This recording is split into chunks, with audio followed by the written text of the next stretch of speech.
YouTube/@TheNatureDC. Subscribe today.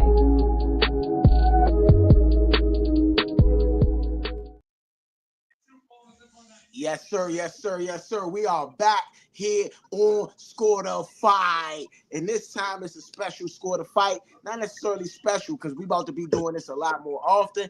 This is Score the Fight UFC. Okay? This is Score the Fight UFC 313. And this is going to be a special event. So what I'm going to do is, guess what? I know this has been my show, Score the Fight. This has been Point B. It's been boxing. Of course, we did UFC before. We did the John Jones. But I got to bring my man on in. His name is The N. You get what I mean? He represents all of that. My man, you know, come on in, introduce yourself, and just give him a little quick rundown about what you about to do. Retire Bobby. Man, I'm about to get y'all. Man, retire Bobby. And look, I'm gonna give y'all straightforward what I think, what I see, as I see it, what should be done, what should have been done. And that's it, man. Punch by punch, blow by blow, choke by choke, man. I'm here. Yes, sir. Yes, sir. Yes, sir. We also got my man Roll up in the building, man, on the ones and twos. Yes, indeed. Yes, indeed, man. Y'all gonna catch me in my mic ain't hooked up, but I'm yelling like that. What's up, man? Nah, you already got you. They can hear you. They can hear you. They can hear you. So, the end, right? This is what do you believe? What do you think about this last fight that just went on? Just give me your quick rundown. He is. I had it backwards before. I had it messed up before. I had to rewrite it so y'all can see that. Hey, look, Bobby Green, man, good dude, man, hell of a fighter. You know what I'm saying? I don't know the dude personally, but it's time to retire. You 3-1 in your last 4. You got knocked out twice, choked out once, and you won by decision. You know what I'm saying? Sharp dude, hell of a fighter, but you're 38. You've been fighting since 2008. It's time to hang it up.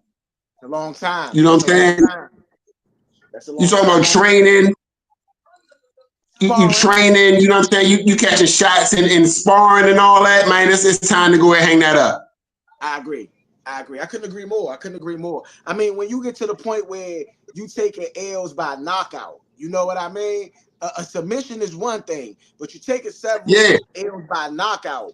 It's not good. It's not good. And it's going to set you up for failure in the future because you're going to continue to take those L's just like that. And then, you know, we weren't live at the time and whatever, but I said it literally right before he got knocked out. Hands too low.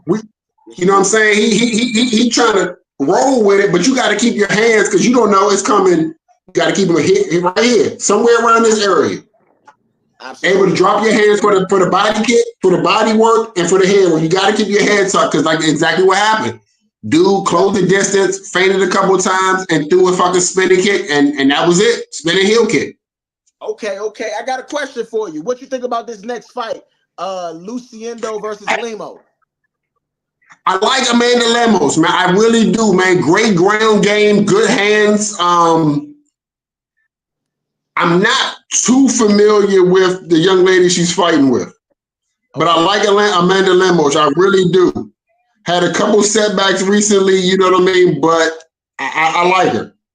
Okay. I can respect that. I know a little bit about Lemos too, but I'm not too versed in these two ladies, but I'm excited. You know what I mean? I like seeing the ladies fight because they fight with the type of aggression that men, you know, be scared to go. They go in there. They play no games. But you know what? You know, there's a new wave of female fighters right now, right? Back in the day, they were waitresses.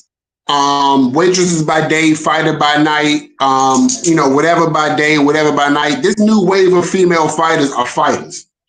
Okay. There's no other job, there's no side work, so they in the gym constantly, and their stand-up is different. Yeah. You got, you know, your cat Zenganos and you know what I'm saying? They were good fighters, great on the ground. But that stand-up wasn't it. These two female fighters now, they throwing like the men are. I mean, I hate to say like the men are because they fighting like fighters, man. And I like Amanda Lemos, I really do. If she can see dangerous on the ground, I gotta look at who she's fighting. I gotta look at who the record of the person she's fighting. But I like Lemos. I'm always going Lemos. Okay. And see, that's right now she is plus 130. So they don't think she's going to win.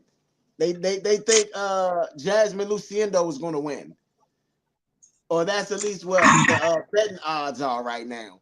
Lemos is plus 130. Luciendo's is minus 150, which is pretty close, but I mean, it's not a 50-50 fight.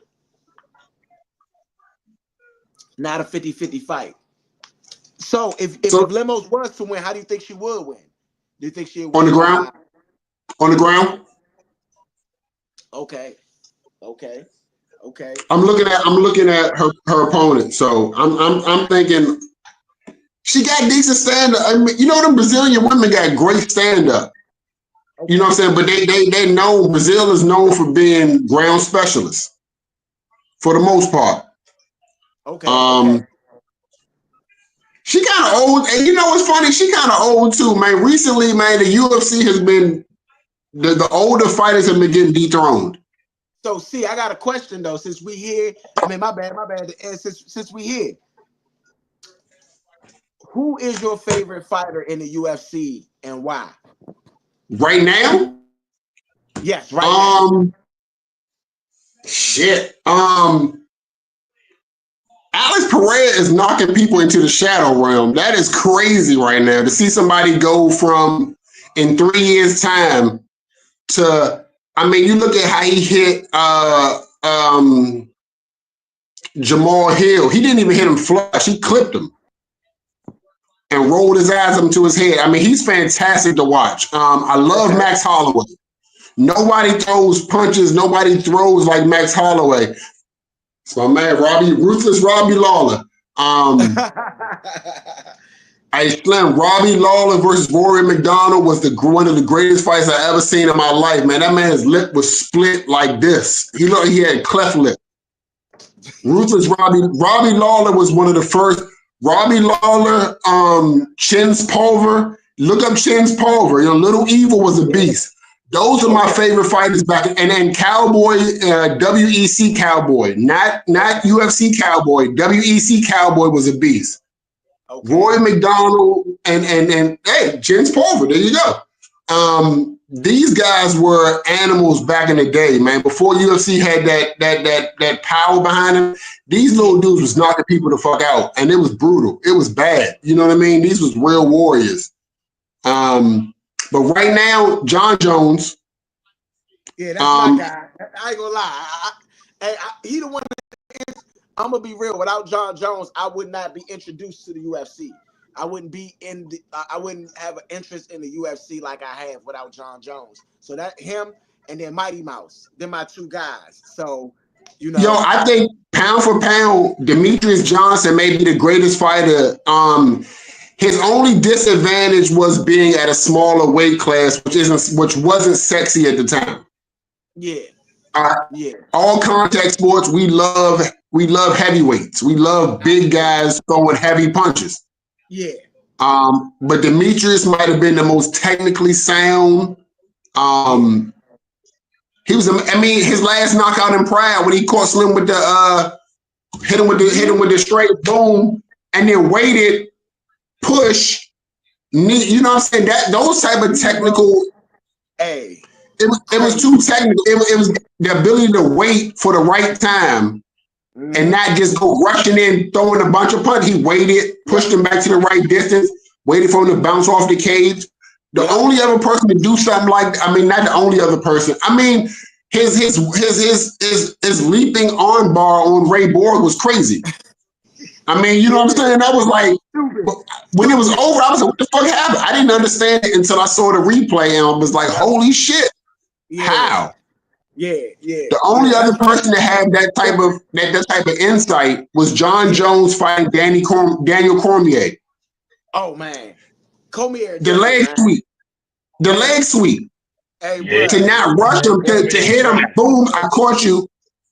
Now, leg, instead of rushing you, I'm a leg sweeper, so now you spinning around in circles. All right, so look, these fighters. Let me give a quick intro for these ladies real quick. Okay, we got Jasmine LUCINDO. I hope I'm not saying that incorrectly, but it's LUCINDO versus Amanda Lemos, right? And this is a 115-pound weight class. Okay, so these ladies, man, they gonna come out there and they gonna give they all tonight. They gonna be in there, you know, trying to hurt each other for real, for real. Even though it's a smaller weight class, look for this to be a very, very, very good fight, okay? Now, Amanda Lemos is a bit older, so I don't know if 38 is going to play a factor. You know what I mean? Like C said, I mean, my bad, like the N said earlier, this is, you know, age, man. Age matters. But I mean, the overhand right, I mean, the striking of Lemos is dangerous, okay? That overhand right, she laying that jump on you, that's it. Boom, you hear me? So at 115, that could be a dangerous fight for any fighter. So I'm looking at the last couple fights of each of them, right? I'm not really familiar with anybody that LUCINDO fought, and she fought in the last 4 fights, right? Okay. Lemos is in the last 4, she's 50%, right? But she fought Zhang Wei Li and lost by decision. I'm not mad at that. Shorty's, you know what I'm saying? She beat Mackenzie Dern, and then her last fight she lost by submission and armbar in the second round, at the very end of the second round. So I like Lemos. I'm not familiar with LUCINDO, man. I'm not. So. But I'm gonna go with what I'm familiar with. From what it looks like, I mean, LUCINDO has a complete game, but I will say this: with striking, her striking don't look as sharp as Lemos. Okay, Lemos that hit you boom overhand. She got some skill with the way that she throws her strikes, and so I feel like LUCINDO might be trying to get her down to the mat potentially and go for, you know, any type of submission on the ground. But the problem with that is that you're going up against a veteran that is not going to allow you to just take her down like that. So it's going to be an interesting fight, man. Interesting fight. She's on a 4-fight win streak. I mean, that's a good that's a good look. That's a good so look. Momentum is a big thing, man. I mean, you know what I'm saying? If you can get that and keep moving and not be off a loss. One thing about a loss, what I noticed is fighters that lose, once you lose, that air of invulnerability is gone. That level of confidence is gone. You know what I'm saying? You're more concerned now. Now that you know what it's like to get knocked out, now you're worried about getting knocked out. You know what I mean? Now that's a real concern for you. A lot of fighters, undefeated fighters, once they lose, man, they start, I mean, never in my life will I ever say this dude is walk, but Israel Adesanya, once he got knocked out, it was like in the UFC, it was a thing now. Like now I'm concerned with getting knocked out. That. I'm not going there with the same reckless abandonment that I had before. Yeah. I can agree with that. I can agree with that 1,000,000%. Izzy actually was one of my favorite fighters, man. Still is. I ain't gonna say was. He actually still is. I like the way he fight. I like the way he fight. Well, used to fight. Because like you said, the reckless abandonment isn't necessarily there right now. And that's something that, you know, as a UFC fan, that's something that we miss. You know what I mean? Like Conor McGregor as well. You know, like he had that same reckless abandonment. And now once you get hurt, once you get knocked out, once you get submitted, now you're thinking about it. And it's not who you are, or what we as fans actually are used to seeing. And you know what's crazy, man? It's selfish of us as fans to really, like, this is the whole problem with Floyd Mayweather. As fans, we want 80s boxing. We want 80s boxing from Floyd. But Floyd is like, I'm not trying to be like these 80s boxers, these 70s, these 60s, you know what I'm saying? These guys that fought them wars that we love to go back to and say, look, this is how they fought back in the day. But it's like, man, look, I'm trying to live. I'm trying to enjoy my money. I'm not trying to be knocked out and slow for the rest of my life. Yeah, because honestly, that's not even boxing. Boxing is the art of hitting and not getting hit. Of hitting and not getting hit. Knockout. It's not even really about the knockouts. We made it a thing as boxing fans. We made it that, you know. But the art of the skill, the fight, is more just hit and not get hit. That's it. That's all it is. Speaking of getting hit, this is your boy Big Son, by the way. To the comment that M made earlier about John Bones Jones, he's the only fighter I've ever seen make a grown man cry. Seriously. Do you remember that man cried after that fight? He cried because of the passion that he had, but he still cried. I don't care. Grown man, he cried after the fight. Hey, look, don't do my man DC like that. DC is a highly, you know what's funny? Because the bad guy is so sexy, DC got a bad run. Yeah. DC was a great champion, a great person for the sport, Olympic level, you know what I'm saying? But hey man, it's always a guy, no matter how hard you try, no matter how good you are, that's at the top of the game. Especially you know what's great, especially in UFC, you noticed this for a long time. It was Volkanovski, and then there was Max Holloway, yep, and then there was everybody else. Yeah. Can't nobody get past Max for a long time, and Max couldn't get past Volkanovski. There was Israel Adesanya, and there was Robert Whittaker, yeah, and then there was everybody else. Yeah. Couldn't nobody get past Bobby Knuckles, and Bobby Knuckles couldn't figure out Israel Adesanya. Nope. There's John Jones, then there's Daniel Cormier, and then there's everybody else. I mean, you know what I mean? It's a guy that sits on top of the mountain, and there's a number two guy who's like, this ain't like a karate movie where the number two guy is the guy. The number one guy in UFC is always the guy, and everybody else is everybody. Demetrius Johnson. Absolutely. Henry Cejudo. Okay. Everybody else. Yeah, I mess with Cejudo, man. Cejudo was like that. Hey, so we're going to talk this out. Here we go. Jasmine Lucindo, 23 years of age, 5'3", 115, reaches 66 inch.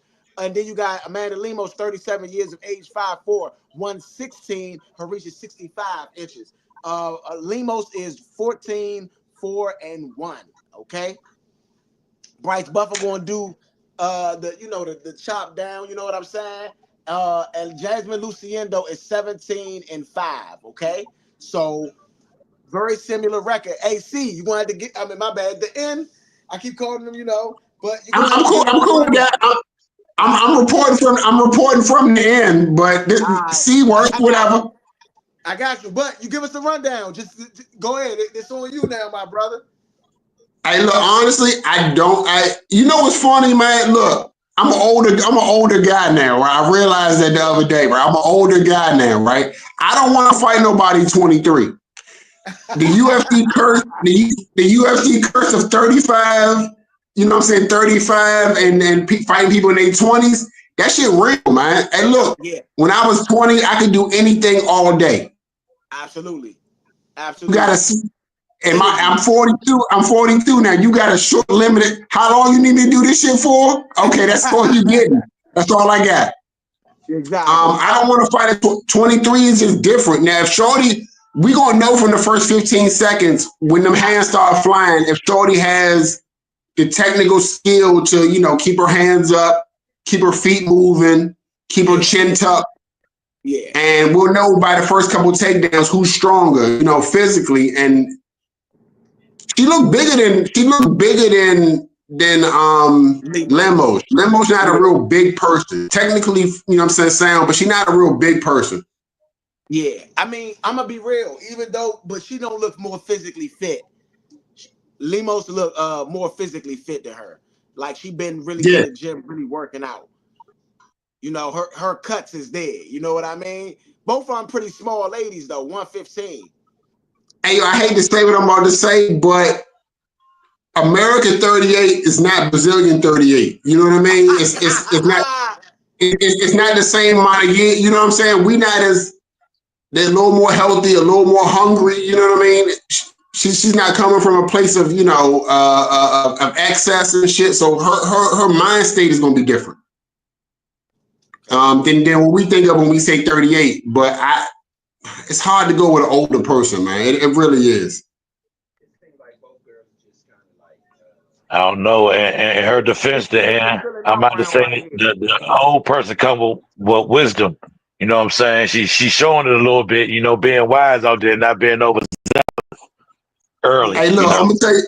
Look, I could probably beat myself at 23 at my age now, but it's gonna have to be real precise and real quick. I don't have a long time to do this. Hey, LUCINDO is throwing some pretty bad spinning kicks, man. Some really nasty ones. If she catch her with them jumps, man, that might be it. And they lock up. I mean, she better hope she don't fall. She better hope she don't fall. LEMOS, if she get them combinations in on her that we seen in them highlights earlier, I don't know. It might be early for young Deuce. I would like to see LEMOS. I would like to see LEMOS work behind her jab. She got a nice jab, a nice snapping jab. If she work behind that, I mean, that's for anybody for real. If you work behind that jab, you got it, man. That's the setup for everything else, man. You keep hitting somebody with that joint, and their head keep popping back, and that opens up anything you want to do after that. A takedown, you know what I'm saying? You can just keep feinting, and they're gonna be looking for that jab, especially if your jab is coming from your power hand. Okay. Right now we got LUCINDO pressing LEMOS up. Oh, they down. They down. You know, no, they got pressed up against the cage, throwing. She threw a good little uppercut in there, but it ain't really land too much. And now they're down. Yeah, here's where that groundwork comes to play. If LUCINDO can't get her up off of her, gotta watch her up kick. Going on here. See what you think. She better. I would honestly right now where they at, the way they got it.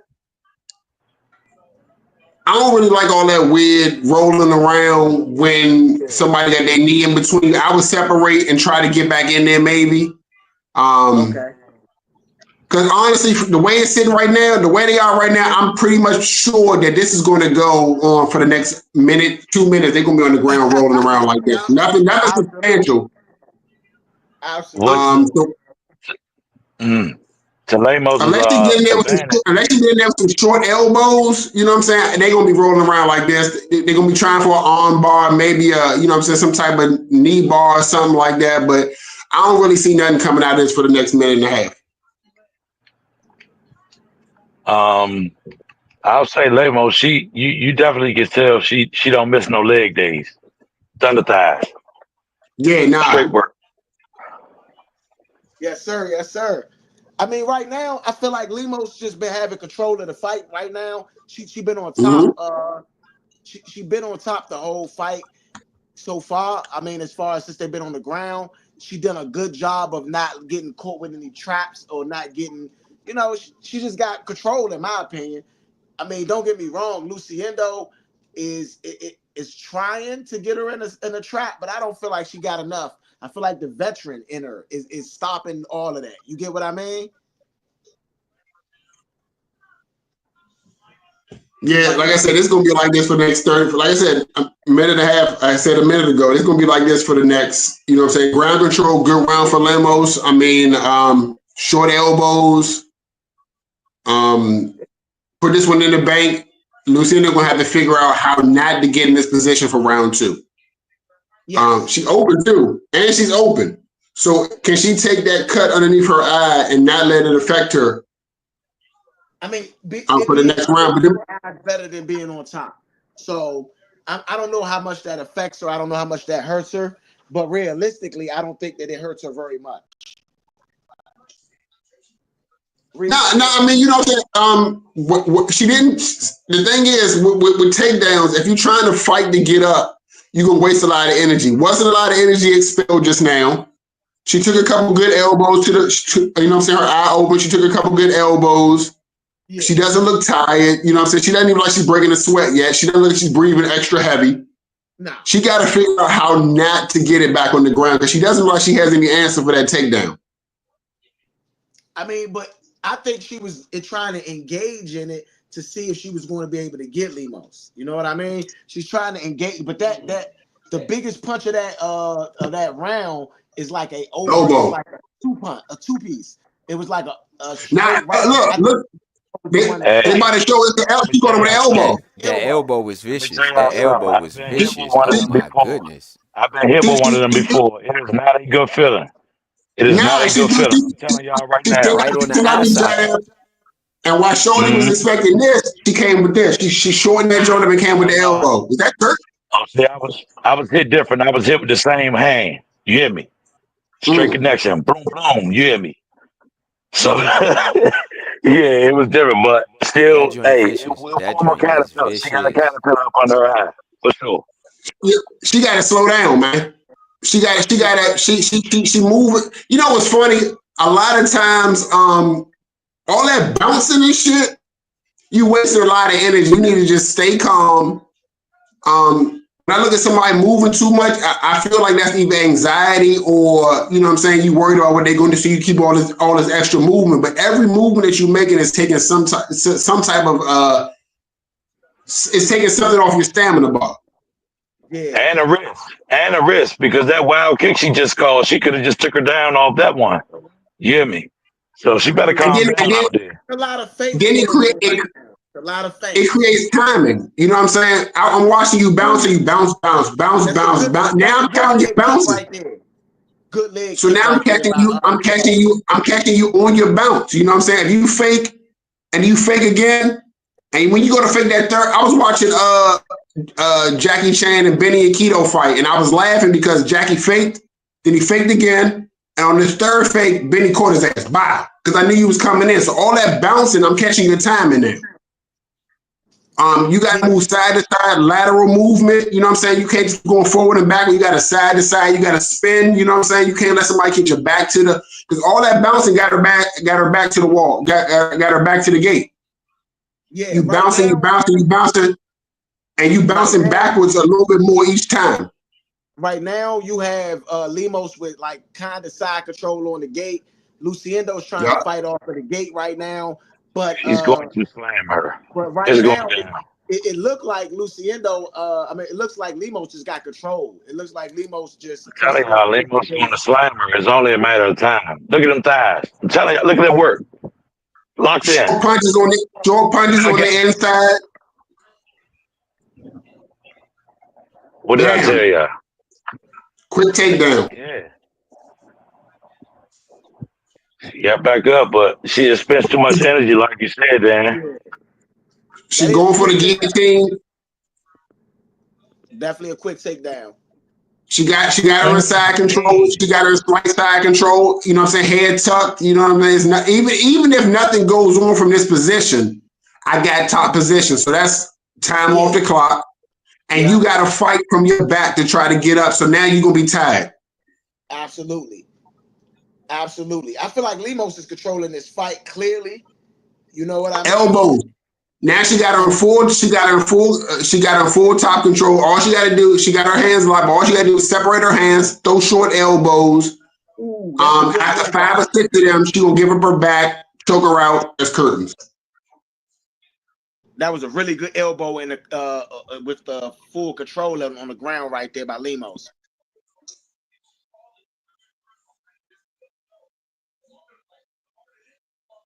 And you don't have time. You don't have time in a 3-round fight. You don't. You got to go in there and put the pedal to the metal, and just go for 3 straight rounds. You can fight if you as a UFC fighter, if you can't go for 3 straight rounds, 15 minutes, then you need to go back to the gym and work on your cardio.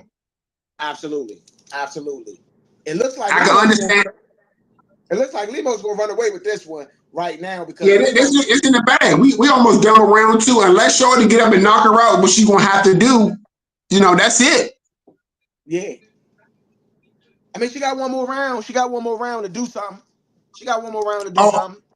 Hey, look, Kamaru Usman got knocked out with like 10 seconds left against Leon Edwards, so it's never over. It's never over. But right now, Lemos has full control on LUCINDO, on top of her, straight up full control. Laying short elbows. Ground. Quick elbow, great elbow. Great elbow on the Short, ground. quick. Great right elbow by Lemos. And Lemos just got control of the fight right now, man. Lemos is just, don't get me wrong, LUCINDO is on the ground trying to fight back, but Lemos just got full control. Just like this is a veteran, a veteran. This is 20 plus years of or 15 plus years of fight experience right here. Yes. Yeah. You know what I'm saying? Even though she's not inflicting a lot of damage, even though LUCINDO's got up quickly, jumped right up after the bell, you know what I'm saying? She's quick. Yeah. She doesn't have an answer for this yet. She doesn't know what to do with this type of pressure. She doesn't know what to do when she gets up against that cage. You know, she doesn't. Lemos got it. Yeah. Okay. This is what you call the work of a wily veteran. The fight, fellas. My bad, not to cut you off, Big Son. And I'm gonna let you finish. So what y'all got right now? Big Son go last, and then tell me what you gotta say. So C go 2-0. Big Son, what you got? Man, I got Lemos all the way. I mean, what else can I say? I mean, it's straight work right now, and like I said, sometimes the old dog don't need to learn no new tricks. Work with the ones you got and go to work. Straight work. That's it. That's all I gotta say. Straight work. Straight work. What the Jazz? I want to thank everybody. What the Jazz folks do? To fight UFC. Go ahead. No, I'm saying what the Jazz. I'm co-signing. What the Jazz folks do when somebody hit the jump? That's it. I mean, he said everything needed to be said. Unless you go for the knockout, ooh. Yeah, see, at this point, round 3, LUCINDO got to go. She got to let her go. She got to let her hands go. She can't afford to get. She got to keep it. She got to command the center of the cage. She can't let her back get to the cage because what she do, she got to unload. Right there. She got to unload. Right there. This will be her mistake. I'm about to say this will be her mistake. Do not play that game with her. Okay. Don't play that game with her. You got LUCINDO on the top. You got LUCINDO finally in full control. Well, it's kind of side control. I would say. Yeah, she got her half guard. She got her half guard right now. If she can get her leg, Lemos got her leg locked in. If she can get her leg over, she got her. She in side control now. Lemos got her back in half control. She got her leg locked in. If she can get, she need to go full mount. She's trying to get the she leg need to go full mount and try to go for that ground and pound. That half. She don't have enough time for this half guard. She got to free her left leg, and then she got to get full mount and just go ground and pound and just let empty the tank. But Lemos doing a good job with holding her arm. She's doing a good job. Control from underneath. Yeah, with blocking her arm, blocking her left arm, so she can't really have a spot to throw shots at. She got her full side control.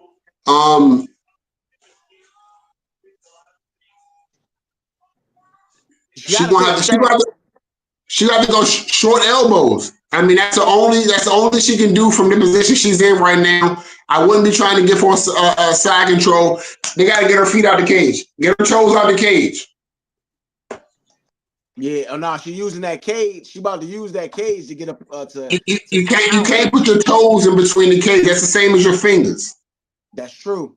That's true. That gives you the ability to crawl and climb. The ref need to be on top of that right now. He needs to, get her toes out the cage. The ref ain't say nothing about it. Hey, look, that's a veteran move, bro. That's a veteran move. Hey, look, Joe Rogan said the same thing. She got her toes in the cage. You got to get her toes out. That's a good ground and pound. That's a good. It looks like it's about a good ground and pound from LUCINDO. My bad, I keep calling her Lemos. She got to figure out how to get her elbow short. She's trying to cock the elbow back and drop it. She got to drop short one, just little short. Yeah. boom, boom, boom, boom, 3 inches, 4 inches away from the target, and just keep dropping them jumps on the forehead. Not even pulling it back, just pushing it down. Nope. Don't pull it back. Straight pushing it down. Straight pushing John it down. John Jones doesn't. He rakes them jumps across your face. That's what she needs to do. Now they back up on their feet. Bam. But now she's back in. Now she's on the bottom. See, that's it. That's game. Lemos too smart to let her get opposition again. That's it. Yeah, that's it. That's fight over. Fight over. Fight over. Unless Lemos does something stupid, what she doesn't do often, that's it. Yeah. I guess you heard Craig 5 on Friday. You've been down before, Lemos. Come on, Lemos. Get up, Lemos. You've been down before. No question. No question. No doubt about it. That's that composure. That's that veteran composure. Veteran. You hear me? Straight up veteran. Hey, if y'all would have bet with Lemos, like the end told you guys, you would be looking at the end of this fight right now and maybe having some money on the books with you. You know what I mean? No doubt about it. You'd have had you definitely some ducats in the pocket. Hey, just a couple zeros. That's all that matters. A couple zeros.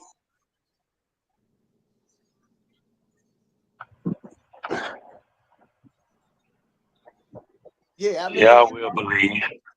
Y'all will believe. We bet it, man. We bet it. I think this easy. I think this easy money. I think that I think Lemos didn't beat her up like they said on the telecast, but I think she clearly won. I mean, she had control of the whole fight for the most part.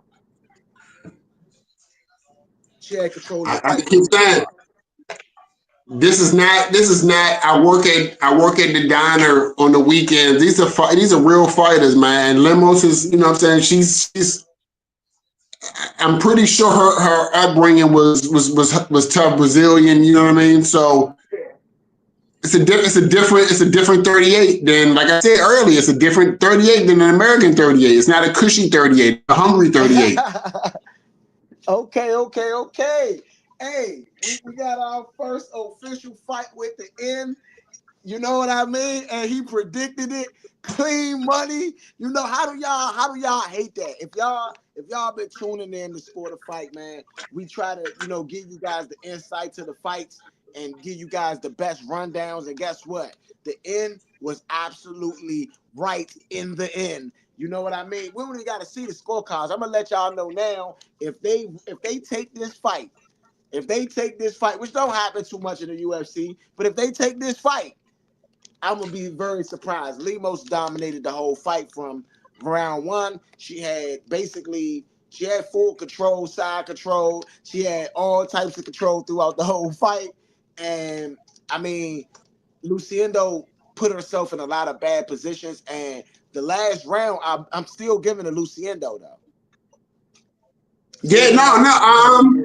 I don't know. I get at it even. They both had a takedown. They both had ground control for pretty much the same amount of time. Okay. Here comes. How do you what's that 2.5 rounds to a half a round? I mean, yeah. That last round could have gone in. The last round was a draw. Let me give him the decision. After 3 rounds, cool cards for the decision. 29-28. You winner by unanimous decision. Amanda Lemos. 9-4 in the UFC. Amanda Lemos. Okay. Did I call it? I said 2 rounds to 1. LUCINDO, you got a caterpillar to remember this fight. But you will remember you're a good fighter, but you got to learn how to stay composed. Don't come out there and be so anxious. A fighter can see that. Okay. Don't be so anxious. Hey, so we gotta go to the next fight, fellas. So, hey, I like JALIN Turner. I do. his last he 3-1 in his last 4. Okay. So he gotta win this, or Dana White will give him the boot.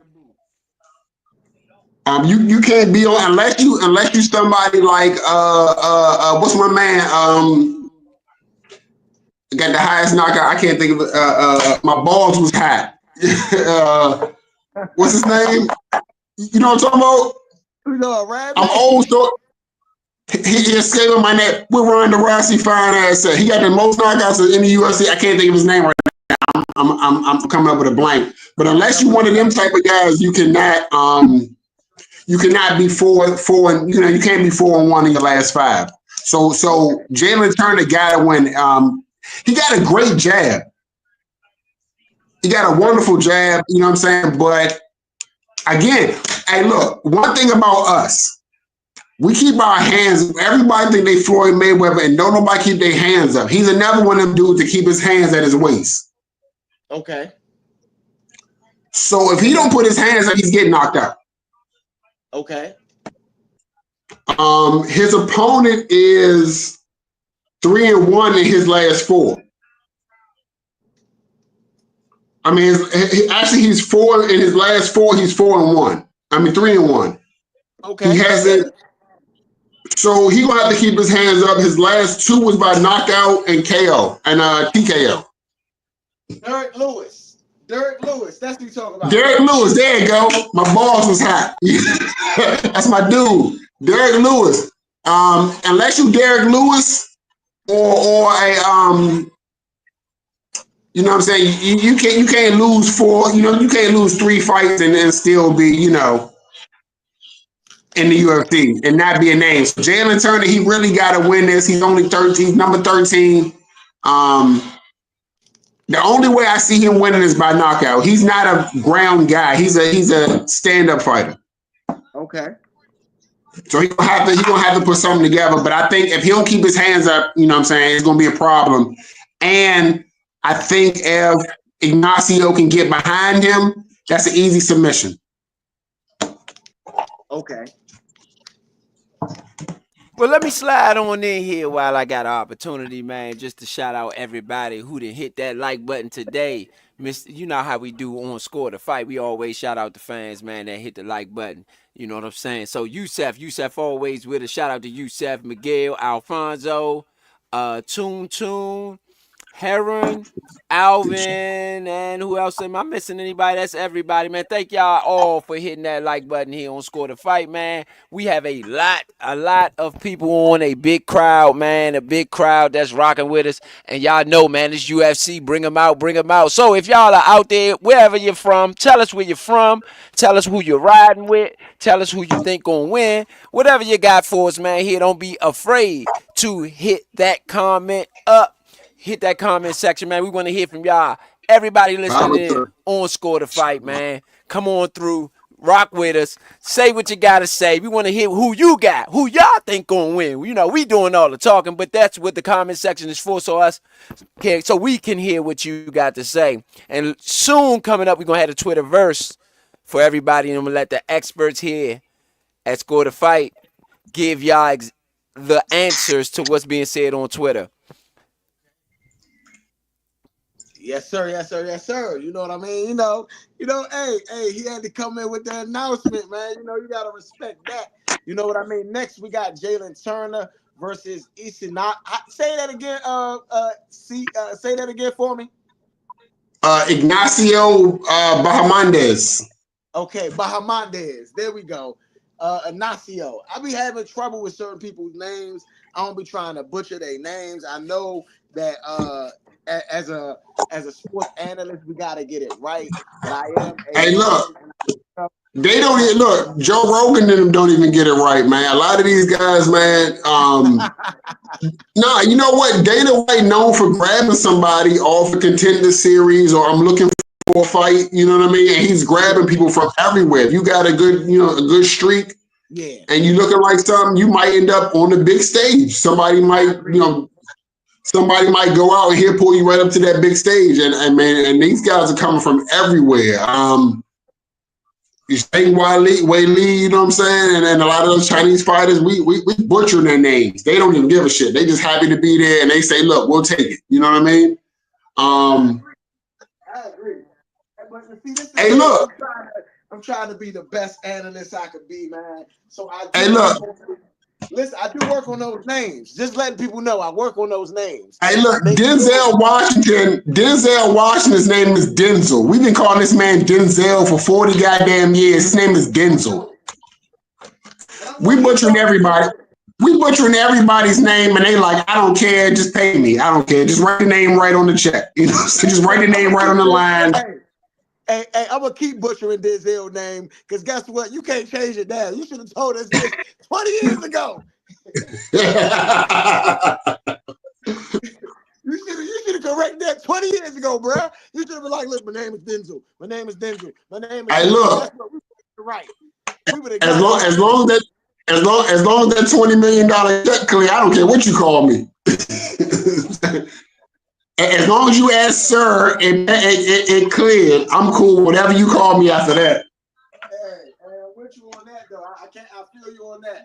Hey, so seven. Hey, look.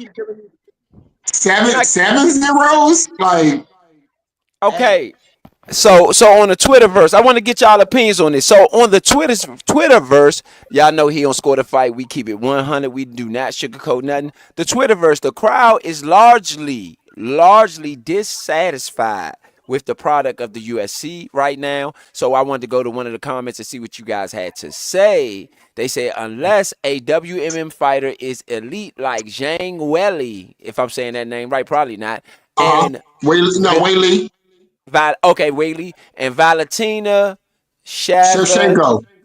I got they have no yeah. business being on the UFC PPV main card, prelims, or fight night. That's it. I'll make an exception for Orain Lipsky and Veronica Hardy. Okay. For reasons. What do you have to say about this? I'm not mad at that. I don't want to see no. Here's the thing: if I'm paying, and this is for the paying customers, I don't know if y'all who's illegally stripped, whatever. For the paying customers, if you paying $79.99 or $69.99 if you get it 10 days ahead of time, I don't want to see nobody that I don't know. Unless somebody's coming up from the undercard to fill in a spot. I need to see I need known fighters on the main card. Prelims. Respect. You know what I'm saying? It's the equivalent of, you know, if I go to see the Lakers, I want to see LeBron. I don't want to see everybody else. I want to see what draws me to this event. So on that main card, if you don't have a number next to your name, top 15, you know, I don't want to see you on the main card. Now, undercard, prelims, early prelims, I don't really give a shit. You know what I'm saying? Prelim main event should be somebody in the top 15. But that's for men. I feel like for the women, it's not really that many women in the UFC that are those main draws. So I feel like anybody, and I don't want to relegate them to the prelims only. You know what I mean? Yeah, the status just because you're not ranked, it's kind of messed up. But I'm not mad at that take. Okay, yes indeed. Let me get one more in there. Flan FON 94 says that Lemos versus Lucindo fight was the worst fight of the year. Cuddling each other for 15 minutes is horrendous to watch. Why you mad at women cuddling for 15 minutes? Why some women cuddle for? No, I'm just playing. They have been.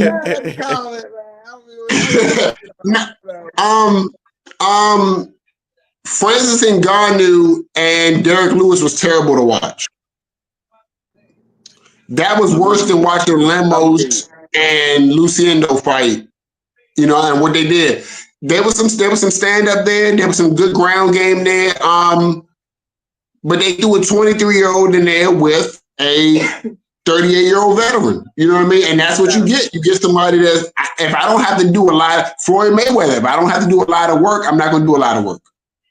And I don't blame Lemos. I don't at all. I don't blame Lemos. That you take advantage of your advantage. You know what I mean? This is combat sport. So if I can go in there and just lay on somebody for 15 minutes, if that's what the case is, I'm gonna lay on them for 15 minutes, and I'm gonna get my money, I'm gonna get my win, and I'm gonna go home and I'm gonna be happy with no scars. You know, like caught her with a couple good elbows, and hey, look, I go home. I'm not even banged up. I could fight again in a month. In a month, I could be right back on another fight. Yeah. I can film in for somebody on the next card. You know what I mean? Yep. So let's get this win and keep it moving. Okay. And so look, it's getting close to the fight, so I'm gonna definitely give the announcement. We already got our prediction for the fight. And like I said, the end. He got it right for the first one. Let's see what his number go for today. You know, right now. So we got Jalin Turner, 29 years of age, 6'3". He is 154 pounds, 77-inch reach. He's fighting IGNACIO, however you say his name, 6'3", 156 pounds, and he has a 75.5-inch reach. IGNACIO is 27 years of age, and but. Say it one more time. Last name. Bahamondes. Bahamondes. Okay. So look, he's so I'm gonna run down his last 1, 2, 3, 4, 5, 6. In his last 6, he's a KO, submission, decision. He lost a decision, KO by head kick, and TKO. So he's on a pretty decent. You know, damn, he's tall as shit. And then Jalin Turner, he's win by submission, split decision loss, win by TKO, and TKO loss by elbow. So if he can keep it on that, they both tall. He need to keep it on his feet. He's not great on the ground. Yeah, he's not. I feel like that's something that we don't take seriously. That jiu-jitsu part, wrestling, yeah, jiu-jitsu, no. So he's gonna have to keep it on the feet. You gotta keep it on the feet. Jalin Turner. He gotta keep it. Hey, look, he got a great long jab, like a quick type of joint. You know what I'm saying? But he gonna have to keep it on the ground. I mean, he gonna have to keep it on the feet. Yeah, I mean, but even with a good long jab, right? Even when you say it's a long jab and he got good distance, both of these guys are 6'3". Both of these guys got a little bit distance. Okay, we're gonna get it kicked off, man. We're gonna get it kicked off. Okay. He already caught 2 rights. Okay, so I guess you caught up to me now. So right now, Jalin Turner's on the front foot. And Jalin Turner is ranked number 13. Oh, Bahamondes lands a good overhand right. Mm-hmm. Jalin Turner, Bahamondes goes for a roundhouse kick to the head. Does not lag. Excuse me. Good body kick. Okay. And now they get down to the ground. Short elbows. Hey, you know what? One thing I feel like a lot of these fighters are lacking is an attack to the body. Yeah. The UFC don't have a good body. Yeah, don't have body blows as much as they should. That's the thing I used to like about Izzy, man. Izzy used to hit you to the body, man. Hey, look, so my thing is this: if I catch you to the head, bop, you're gonna throw your hands up automatically, unless you will catch a third one. If you don't put your hands up, when I throw that second one, if your hands don't start moving up, then I'm gonna throw another one to the head. But if your hands go up, I'm going straight to your body. Just think about. And you're gonna drop your goddamn. You're gonna drop your hands. Back kick John Jones just landed for the TKO. Beautiful body shot. Boom. Send him to the hospital. Steve backed up and was like, God, you know what I'm saying? your body wide open when you're expecting something from the head. If I keep going upstairs, I'm going right downstairs, and you're going to drop, and I'm going to go back upstairs. Yeah, right now, Bahamondes was trying to land them elbows on the top. I mean, he's very active at the bottom, but I mean, still right now, Turner has had full control. You know, he's in the full guard the whole time. Bahamondes is trying to fight out of that spot. But He going for the arm. He gonna go for the arm bar or the. Oh man, he got him locked in. Like he got him, and by submission. That's it. I told you if it goes to the ground, it's over. That's 2. Yeah. Excuse me, I'm gonna do a victory lap. Okay. Bahamondes with the submission. I told you, Turner got to keep it on the feet. Yep. Once he got to the ground, that was about it. He never got a chance to get back up. He's not even good. He's not even good on the ground in full ground control. Exactly. How do you get on full control? And you got caught with a triangle guillotine. You know what's funny? We don't take up wrestling in high school. Nope. That's not a sport. We go baseball. We go football. We go basketball, football, baseball. Yep. But we don't. You can go far with wrestling. You can learn how to punch. Max Holloway said he learned how to fight playing UFC games. He learned how to fight, not how to throw a punch, but he learned the technical shit of fighting playing a UFC game. You can learn how to punch. Wrestling, that's takedowns. That's taking somebody down. That's taking down defense. Wrestling is the most important. Jiu-jitsu don't really. You can learn jiu-jitsu. You can learn, you know what I'm saying, that type of what to go for once you get somebody down. But ground control type shit, Kurt Angle could have been a great UFC fighter if he didn't break his neck. Wrestling wrestling and some form of boxing is all you need to be a great UFC fighter. Yeah, you need boxing. I'm gonna be real. To be a complete fighter though. To be a complete fighter, you need, in my opinion, you need 3 things. You don't need 2. You could get by with 2, but you need to have some type of footwork. So you need some type of taekwondo, something like that as well. You get what I mean? Because taekwondo, as far as the martial arts, would probably be the best to learn. Yeah. Or kickboxing. Kickboxing is cool too. Like I said, taekwondo, kickboxing, that's fine. Something with your legs, right? And then you need boxing, regular boxing for your hands. And then you need wrestling. Wrestling, judo, something like that along those lines to wrestle with these guys. I'm going to say wrestling might be the most important. Yeah, wrestling. I will say wrestling is the most important. I'm saying all 3. I think you need Ben Askren. You know Ben Askren, right? Yeah. Cold trash. Great wrestler, though. Great wrestler.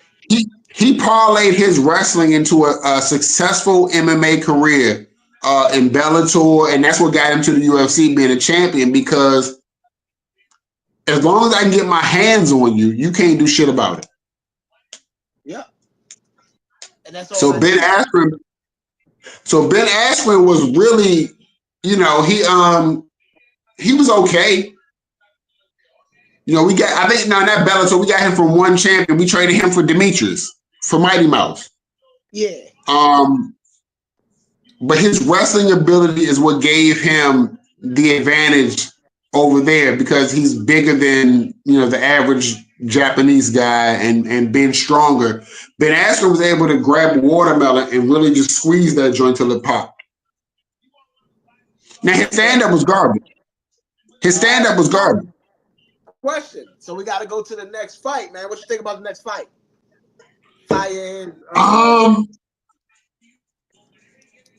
I love Justin Gaethje. I love Gaethje, but Fiziev is a beast, man. I like Fiziev. They wasn't supposed to be fighting. Okay. Gaethje was supposed to be fighting. Somebody was fighting Dan Hooker, but I got nobody. I got nobody. I got a good fight. I got it mostly stand up this fight.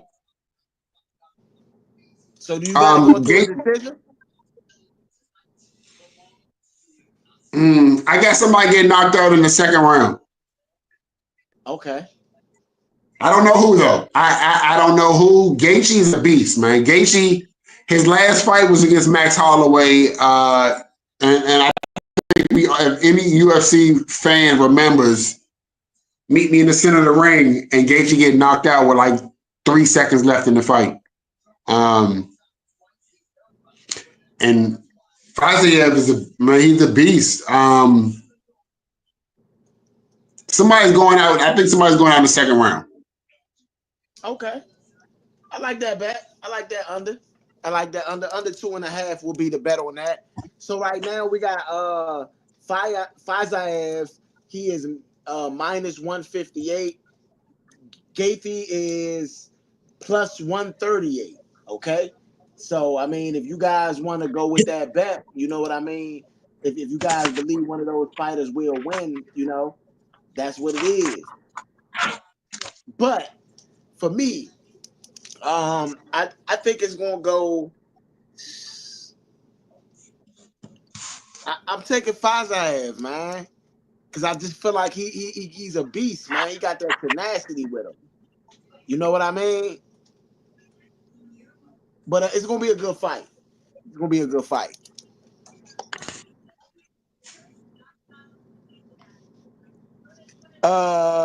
I can't see what it say. Retire, Bobby. Retire who? Justin. Oh man. I think. Hey, look. I love Justin Gaethje, man. It's a war with him. He's one of them guys that if I was in a battle in a gas station with like 100 people, give me Robbie Lawler and Justin Gaethje, because they're not gonna stop fighting till they die. But Gaethje need to go ahead and hang it up, man. He's gonna be punch drunk. He's gonna be a punch drunk old man. Swear to God. He's got some of the worst fights I've ever seen in my life. I mean, some of the most brutal, you know, rock'em sock'em robot type of boom, boom, boom, boom, boom type shit.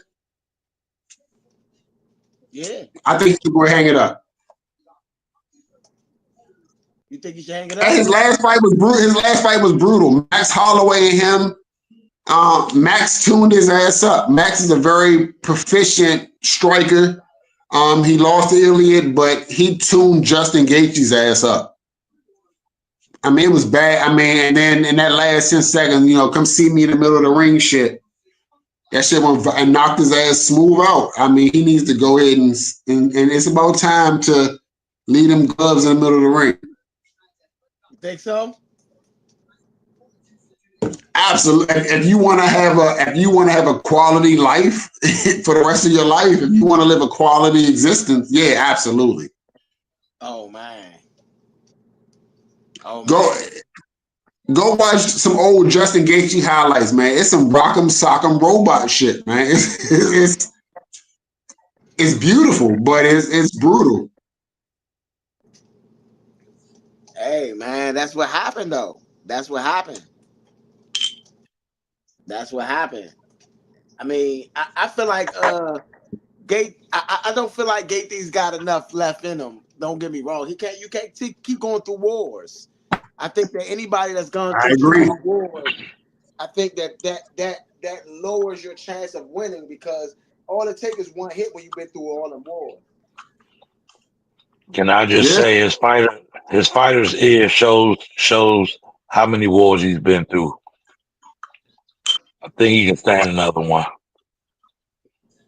Okay. He's been through some classic, some quality battles, man. Do you think that gives him the edge? In tactics, yeah. In fucking impact, no. You know what I'm saying? Absolutely not. Okay. I mean, he's ranked number 3.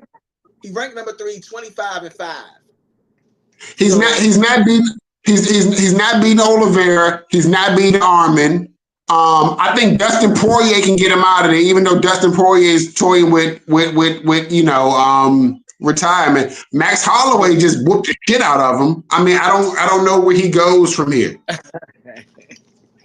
For real, honestly, he's almost that whole top 4 people are all gatekeepers. Yeah.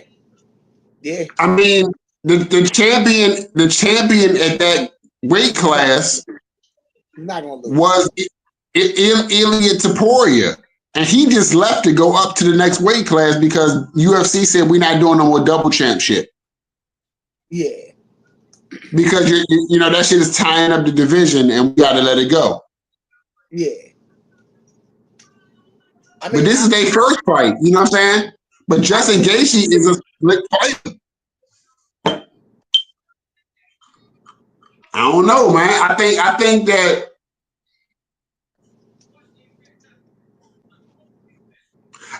you know what's funny? I recall this fight, and I think I had it more so for Fiziev, but when you're leaking from your face, it's hard to give you the fight when the other guy's not bleeding.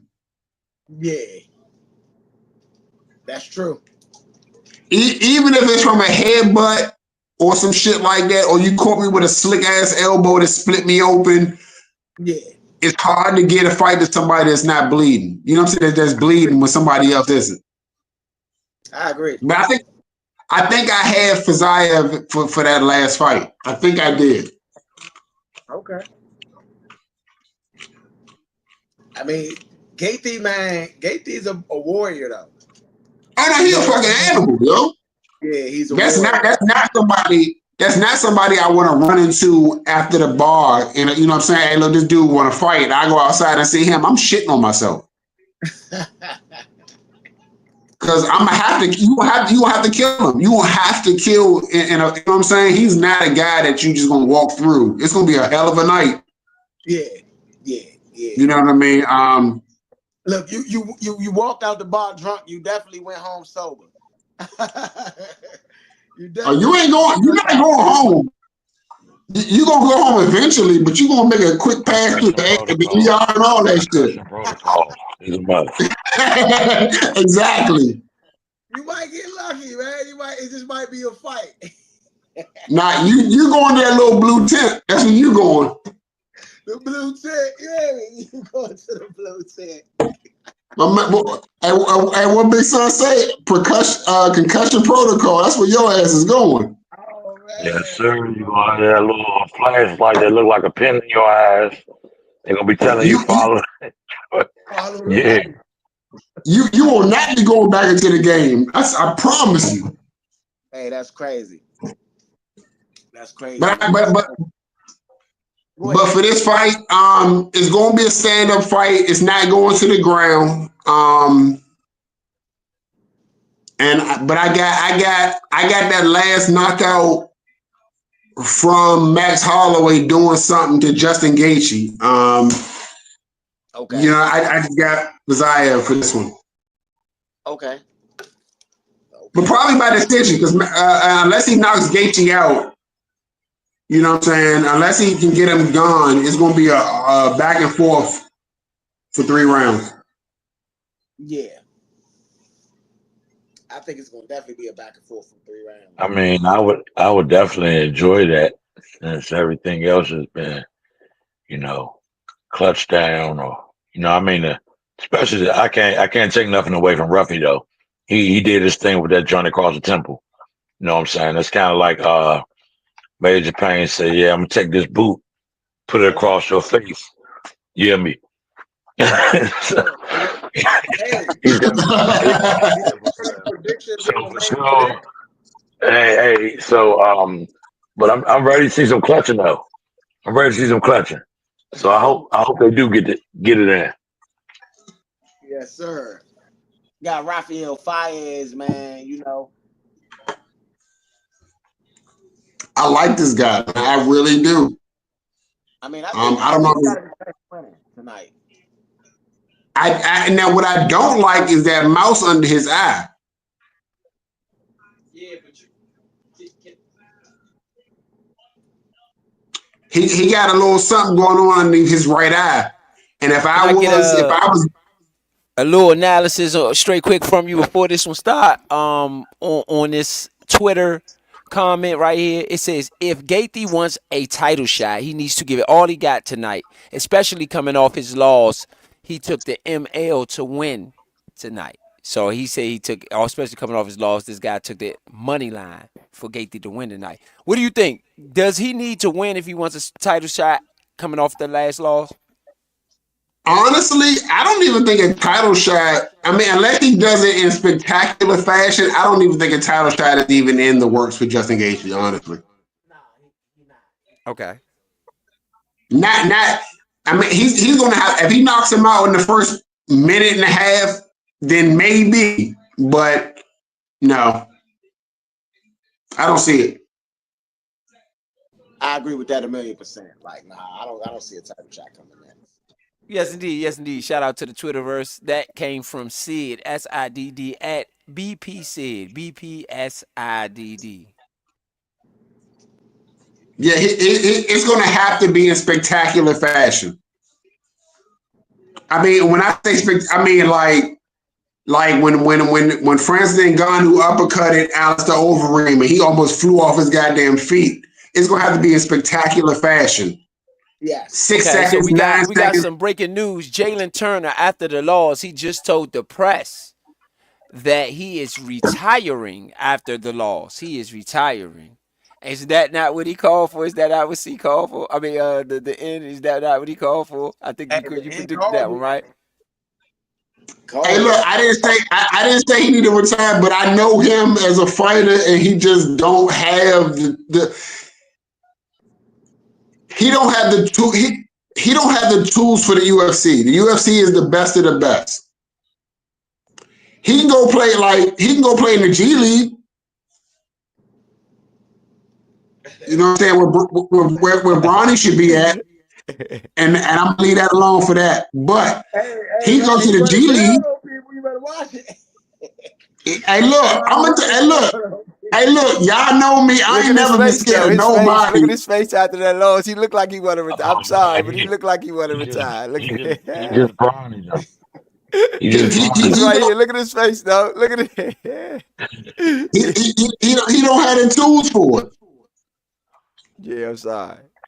I mean, I like him as a fighter. He's cool. He's shaking his head. He like, oh, hell nah. Hell nah. Hey, look, he can kick my ass, you know what I'm saying? But you don't have the tools for what you're doing right now. And that's you know, we just, like I said, we don't do wrestling. You know what I'm saying? We don't do that. We don't take that type of shit serious. We don't do those type of skills. We don't have those type of skills. We don't do jiu-jitsu and all of that other stuff. And MMA as a sport has just become a thing where you can say, look, I'm a trainer in MMA. You know, a lot of people have styles and they learn karate or they learn, you know, Stephen Wonderboy Smith is a hell of a taekwondo, you know what I'm saying? But you need to learn how to strike, how to wrestle, how to defend, and how to submit. And almost like Bruce Lee said, you know, no styles. You just need to know this shit right here. And we don't have the skill to wrestle and to do that. So once we go down to the ground, that's it for us. Rampage, you know what I'm saying? You know, hell of a stand-up, go down, that's it.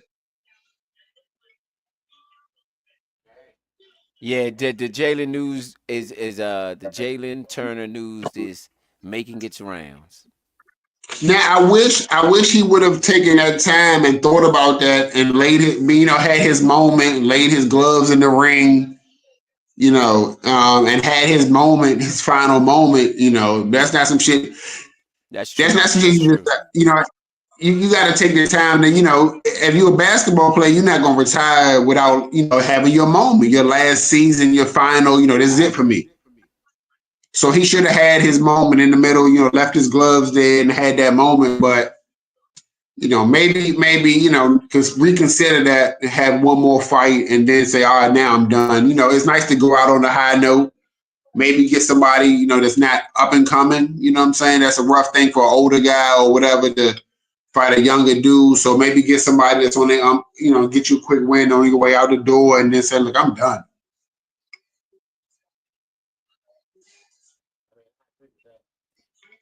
Double A on Twitter said, sucks that Gaethje versus Fiziev 2 is only a 3-rounder, but still 100% due to be a banger. I seen Justin getting the job done again, but can't afford to count Fiziev out.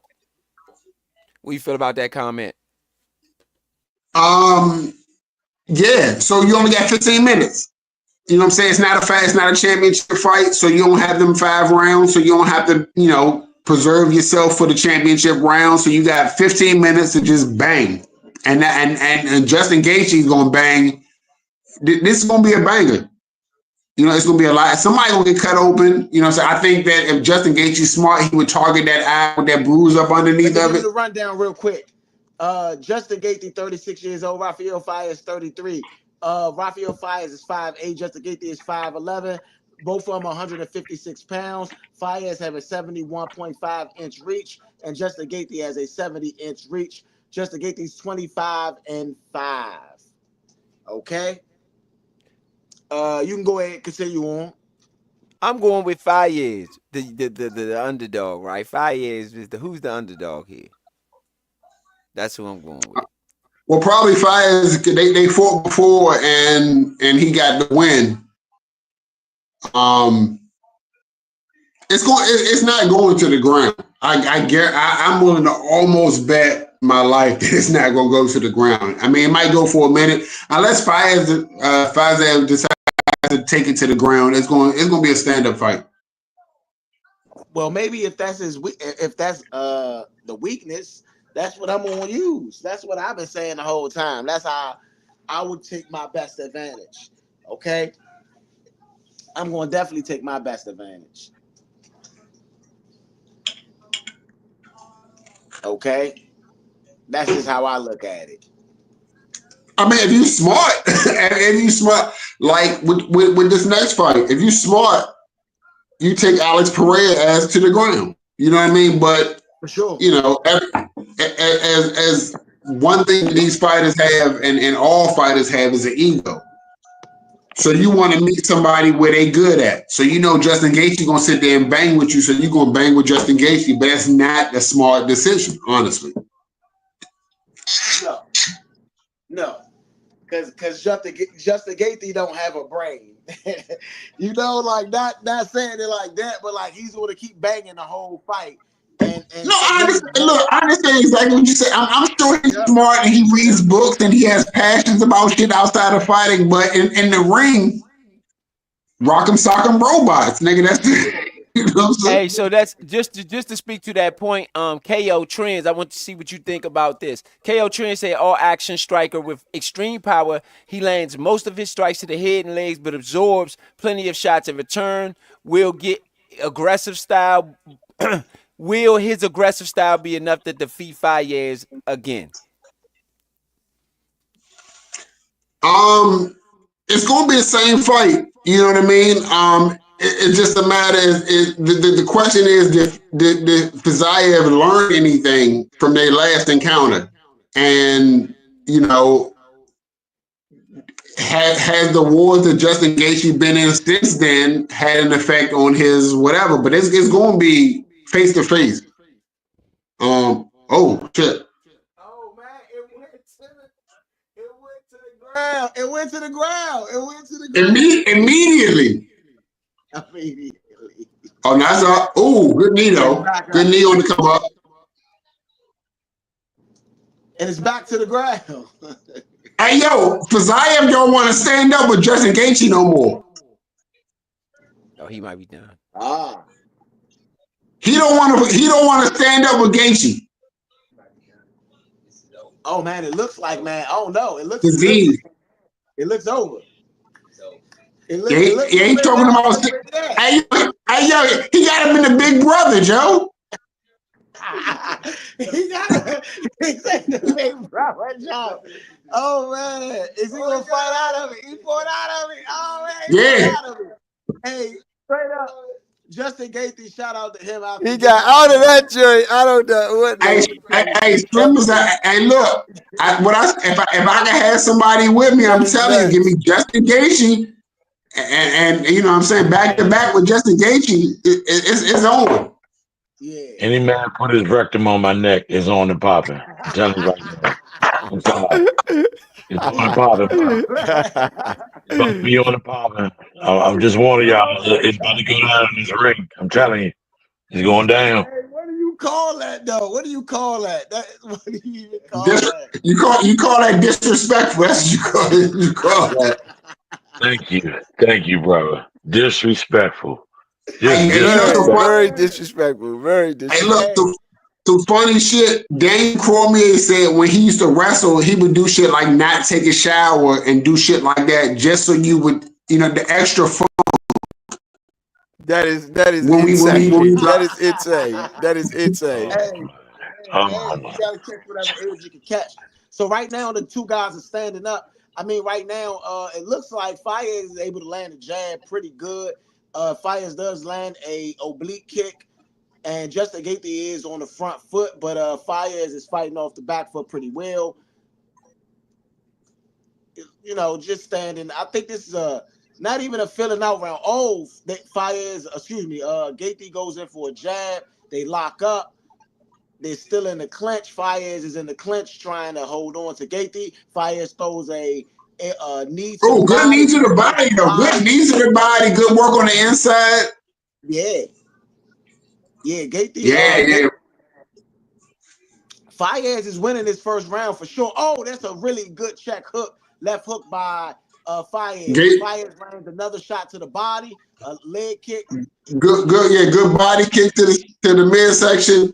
Yeah. This is gonna be good. This is it. Yeah, so they're locked up in the clinch right now, and it seems like Fires has Gaethje's, it appears to be left arm just like locked up under him, man. That's a really good way to keep him close. I will be throwing the knees on the inside. In the moments where you fighting for arm control and y'all locked in, good overhand right. Yeah, good overhand right by Gaethje on the outside, on the way out. 44 seconds left in this first round between Fires and Gaethje. Oh, that's a really... Oh, I don't know if that's like a slap to the... Man, that was like an overhand right, man. It looked like more of a punch than a slap. Either which way, it landed and it scored.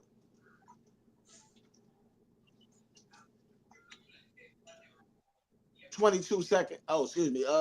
20 seconds left.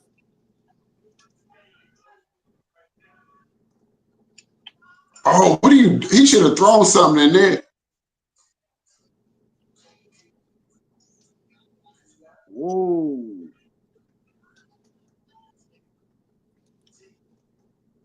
That's a really good overhand right by Fires right there. And you know what's funny? Fiziev don't look like he really want to get in. I think he learned something from the last fight. He's definitely more cautious than he was before. I mean, their last fight, he's respecting Gaethje's right hand. I'm trying to figure out what got him open though. You heard me? Robin? The mouse that you was talking about, they're working on already.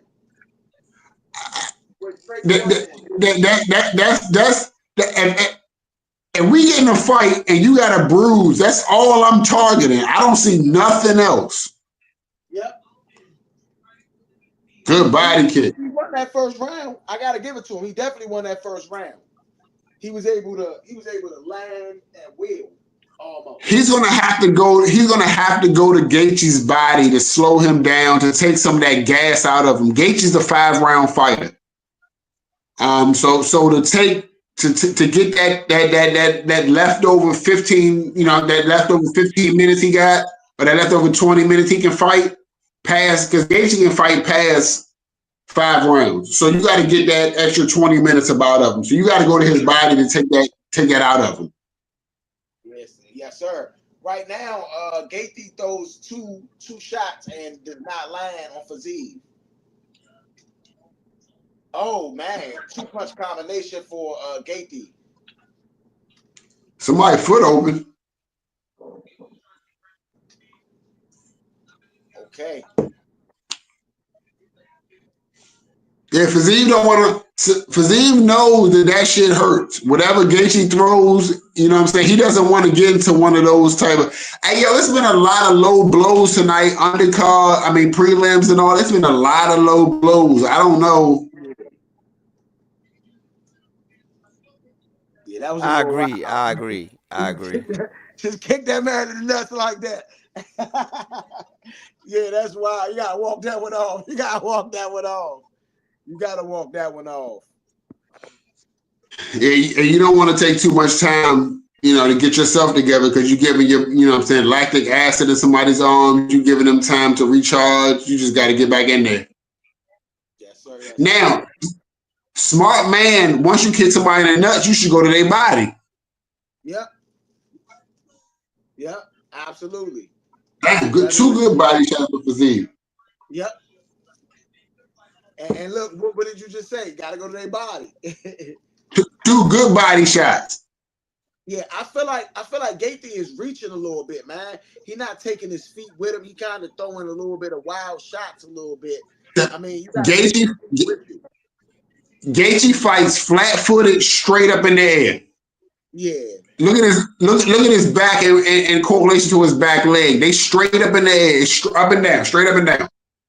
Yeah. There's no arch there at all. No lean, it's straight up and down. It's I mean, right now though, I will say this: Gaethje might be winning this round off of pure. Oh, I had him win the first 2. Well, I had Fiziev winning that first round. I don't know, man.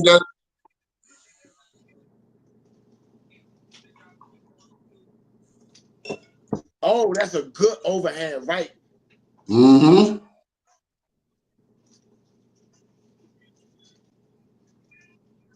What the fuck are you looking back for? Oh man. Oh.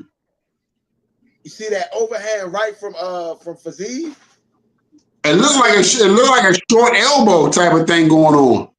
Yeah. Maybe like a forearm or something. Yeah. Right now, Gaethje is winning headshots 17 to Fiziev's 6, but Fiziev is winning body shots 15-3. So, oh man.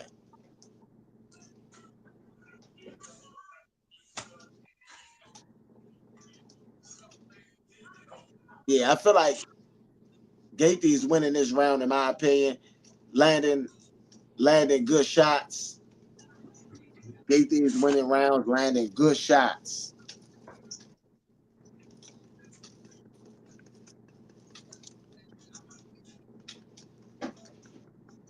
Oh man, that's a Gaethje. I mean, Fiziev, you got to move out. Oh, good. Fiziev got to move out of that way, man. Got to move out of the way. That's a really good knee by Fiziev. Oh man. Mm-hmm. Oh. Okay. Fiziev is down. Reset, Gaethje. Don't. You know what's funny? If he'd have stepped back and then re-engaged, he had a better position than he has now. Absolutely. Absolutely. Like this does Justin Gaethje no good. You need to separate, because right now he's getting his bearings together, he's getting his balance together. He's, you know what I'm saying? You're not doing shit with him right now. Unless you're gonna go for an anaconda joke and roll right quick, then it's nothing to your benefit right here. You can just separate and get him back on his feet so you can hit him in his chin again. Yeah, but even with this round, good right hand on the separation though. Yeah. But even with this round, I feel like Gaethje won this round, but in my opinion, the first round, I feel like it went to Fiziev. So I feel like it's still anybody's fight. I'm gonna go even on the first round. I feel like it could have went either way on the first round.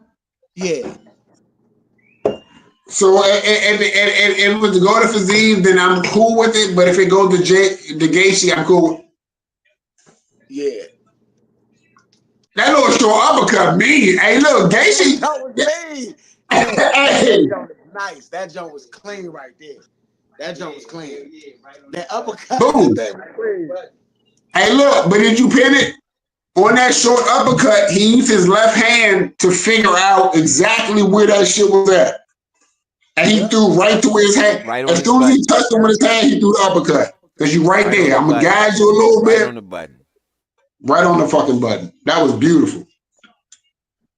It was a great fight. Nonetheless, it was a great fight, in my opinion. They got significant strikes for Fiziev for 115-8. And then they got Gaethje 29-13 for the second round. So hey, look, watch this last round is gonna be brutal. When he got shining stars and turtles and all types of animals on his face.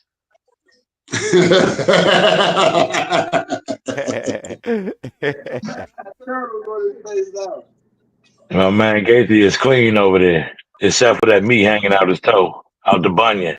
I think he might have cut the bunion with Hey, look. Adrenaline right now, but tomorrow that shit gonna hurt. Yeah, tomorrow gonna hurt.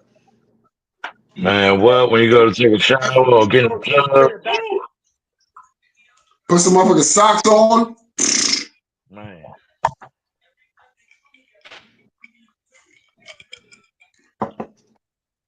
Gaethje is reaching for the You know what? That's what you didn't see a lot of. You didn't see a lot of leg kicks in this fight. Yes, sir. Yes, sir. So I'm gonna read off some of these stats. You know what I mean? Because realistically, this is what has been going on. Okay, we got from distance 32 strikes landed for Gaethje. And now you got 30 strikes landed for Fiziev. That was a really good kick right there. Really good roundhouse kick from Fiziev. Fiziev was starting to land that roundhouse pretty easily. Right now, significant strikes. You got 39 for Gaethje, and you got 13 for Fiziev. Fiziev has 26 significant body strikes. It seemed like from the Twitter, God, what the fuck is going on? It seemed like from the X shit that everybody got to fight pretty much even at this point, man. I mean, yeah, it's a pretty good fight.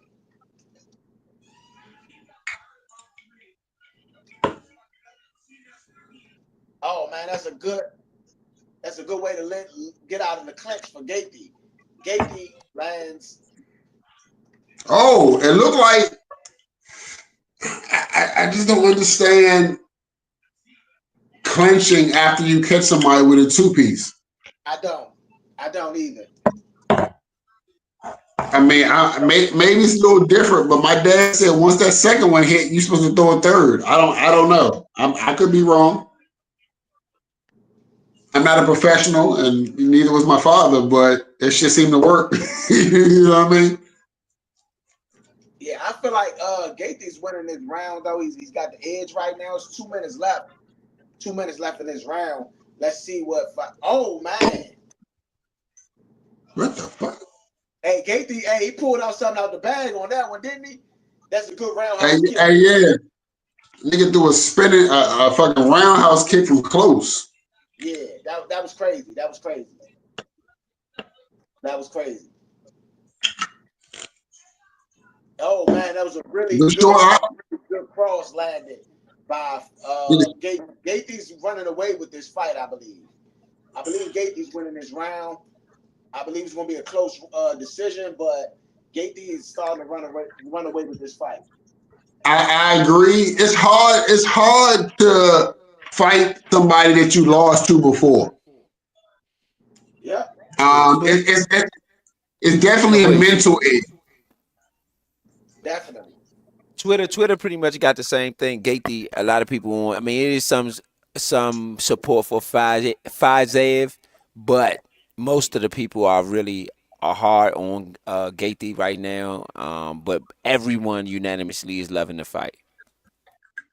I mean, what more? I mean, you want to stand up, you want rock 'em, sock 'em, there you go. But I think that, as we said back in the day, you know what I'm saying? I think he got his heart.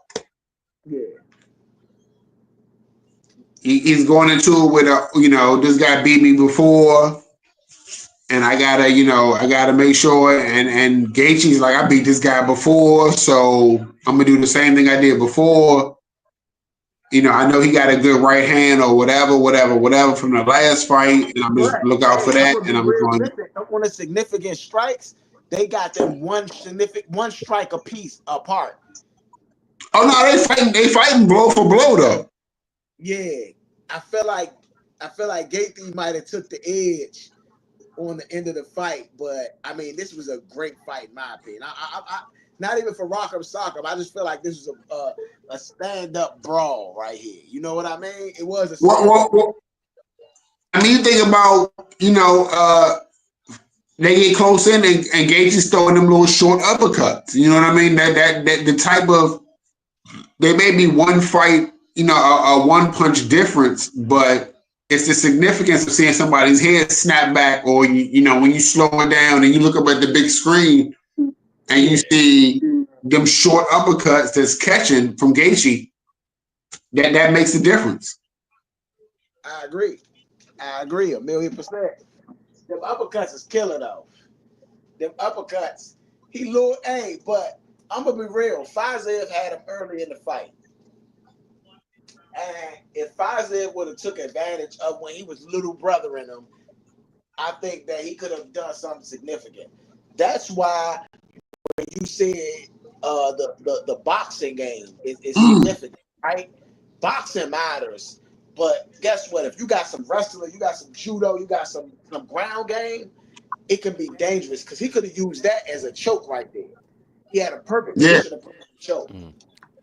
Well, can I run through some final numbers while I got a chance? You got 12 strikes to 16 on this one. Fires with the lead. Then you have 2 takedowns to nothing. 8 strikes to 16. Everything's right here on the board. 8 strikes to 16. For Fires with the lead there as well.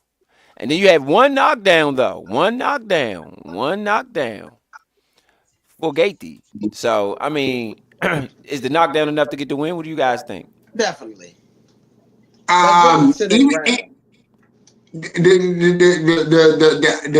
The knockdown is sprinkles. I mean, you know what I mean? Gaethje really put that work in on him. You know what I mean? I think that if this was their first fight, it would have been different. Go ahead, see. Yeah, unofficial decision, Gaethje.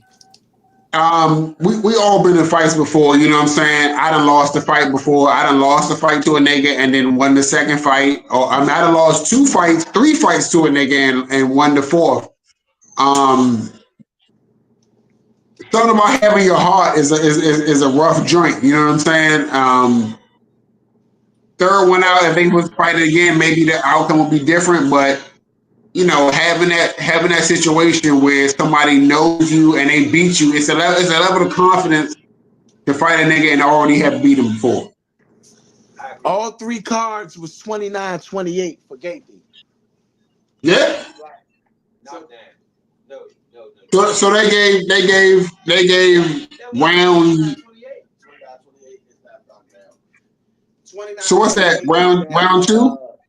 From what I would assume that Fiziev. What you had on your card, see? Fiziev. What? What you had on your card? What you got on your card?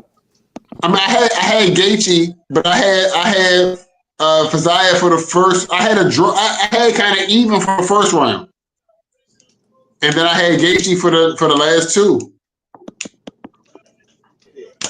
So that first round could have went either way. then I had Gaethje for the last 2 rounds. That's judges scored it as well. Just my opinion. I mean, he had him in the little brother in the first round. I mean, but he got knocked down in the second. The second didn't count for like a 10-8 round because the second round was kind of close, even though he got knocked down in that second round. He didn't get dominated in that second round. He got knocked down, which is a difference. I just want to give a quick shout out to MMA fighter Robbie Lawley. He is going into the Hall of Fame. He was talking to reporters today. Any thoughts on Robbie Lawley or anybody else who may be going to the Hall of Fame? But I know Lawley going to the Hall of Fame. What you think about that? Hey, look, Ruthless Robbie Lawler was one of the first fighters that I ever saw. Like I said earlier, was the first fighter that I ever saw that was like brutal, just a straight warrior in the ring. I mean, he's got some of the wildest fights. Split his lip fighting, you know what I mean? He's a beast. So Hall of Fame, I feel like overdone. I don't know what their criteria is, or they got like a wait period or whatever. But Robbie Lawler should have been in.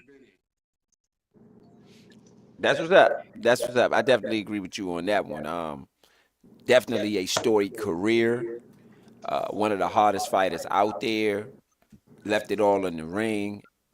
I mean, what more do you want? What is the criteria if that is not the criteria for MMA? Warrior fighting is what I call it. So, I mean, he gave you everything a warrior would give you in this stance. What we're going to try to do now is get y'all up on Twitter and just see what Twitter got to say, you know, about these last fights. We had some good fights. So I'm pretty sure that Twitter is buzzing right now about what's going on in the in the UFC and the MMA. You know what I'm saying? It's all the same. Right now, MMA fighting. That's why I had MMA on the board because on the brain because I was about to read their tweet. MMA fighting say it's time for UFC 313 main event for the UFC light heavyweight title. Who leaves Vegas with the belt? Alex Pereira or I'm gonna need Magomed Ankalaev. Right. Ankalaev. Okay, right. Okay, now what do y'all got? Who do you think? Does he leave? Does he leave the Vegas with the belt? Who leaves the Vegas with the belt? I don't know. Ankalaev will be smart to say. I don't know. We've never seen what Pereira can do on the ground. So if I was Ankalaev, I might take it to the ground just to see where I can go with it. But if it's as it stands from what I've seen, if it stands on the feet, Pereira's gonna KO his ass. Yeah, I'm with you there, and I'm looking at his physique. I'd be damned if I let that man kick me. Did y'all see that man in the warm-ups? No, sir. No, sir. I take him to the ground. You will not kick me like that. Sorry, Mr. Vega. Hey, look. That man built like Vega. He kicked like Vega. Look at that kick, man. He crazy. Hey, no, look, sir. It's a video of him kicking Daniel Cormier at 10%, and Cormier was like, "Holy shit!" And he ranked it up slowly.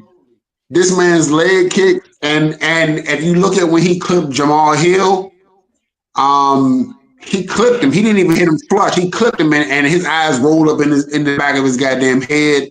Khalil Roundtree said he felt that shit for days later. Like he felt that shit for days later. He's got some ungodly power. So his best bet would be to take him to the ground.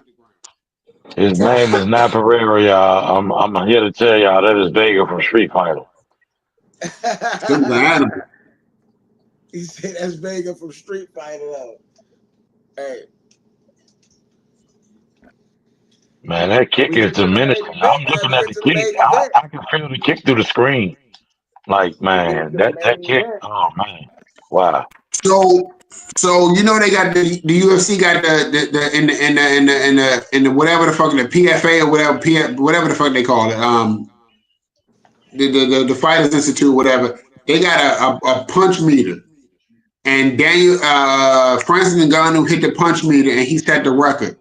They say Alex Pereira hit the same joint and broke Ngannou's record. So we talking about a guy at light heavyweight. Jesus Christ. And he beat the shit out of Khalil Roundtree. We talking about a guy at light heavyweight hitting like a heavyweight. I mean, he's hitting people and sending them to the shadow realm. It's not a game. Yeah. Fayez put in mad work for 12-day notice. So I want to give Fayez some 12-day notice? mad respect. 12-day notice. That's what he had. That's beautiful. Yeah, that is. 12-day notice. Wow. Hell yeah. Wow. Yes, indeed, man. So, Fayez, man, what more could you ask for? I mean, even though he didn't get the win, man, he definitely came out there and did his thing for just a 12-day notice on that one. Having to cut weight with only 12 days, you know what I'm saying, and no training camp, no cardio type shit. That's amazing, man. That deserves. But that's the type of shit that gets you kept around by Dana White. You know what I mean? Being able to jump in there at any moment, cut weight, and show up for a fight, put up a competent performance. What more do you want from a fighter? As a promoter, as you know what I mean? What more do you want? Yeah, absolutely. Well, you said that. You said that Danny White would call people randomly anyway. You alluded to that early in the broadcast about how, you know, many of the MMA fighters are ready to go because of that is Danny White's style almost as a promoter is he will call you at any moment in time to get you some money in what you do. Hey, let me ask y'all a question real fast. I mean, and it's kind of in this realm, but not Jesus Christ. Watching this lead up is crazy. Dana White just now got into UFC boxing.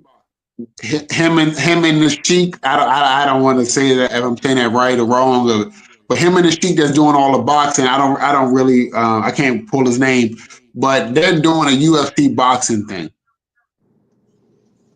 How do you guys feel? This is the thing. Let me talk about this a little bit. So he jumped into boxing with Turki Al-Sheikh. You know, Turki. Okay. Yeah, Turki been doing fights with Eddie Hearn with his own. So right now Turki kind of they trying to do their own boxing league basically. They said they're gonna start it out. More than likely, they're going to start it out with Terrence Crawford and Canelo Alvarez. That's going to be the fight that they're going to probably start the whole, you know, mission with. I think it's going to be a good thing for boxing. They say it's only going to be one belt versus one belt. You know what I mean? It's not going to be where you got multiple champions, kind of how the UFC is, where it's just one belt. So one belt per weight class. So I can respect that. If they're going to keep it like that, I like it. I personally like it, you know? I think I don't know if it's going to be great for boxing, where boxing is at now, but I think it's interesting. You know what I mean? This might be the end of the four-belt era. This might be the end of the four-belt era. But if it ain't the end of the four-belt era, I'm going to be happy to see what potentially, you know, what's on the board. Yeah. I don't like the four belt. I don't like this shit. I don't mind it if they worked out how everybody could fight everybody. I don't like that you can duck me and I'm the number one over here, but I'm number 4 over here, and I'm champion over here. And I don't like that. I don't agree necessarily with the pay scale for the UFC and their fighters. Their fighters don't really get paid as much as they should. I agree. However, I think that what's the guy's name? The Sheik guy's name? Turki Al-Sheikh. Okay, so I think that with that money that they got that type of money where they can just,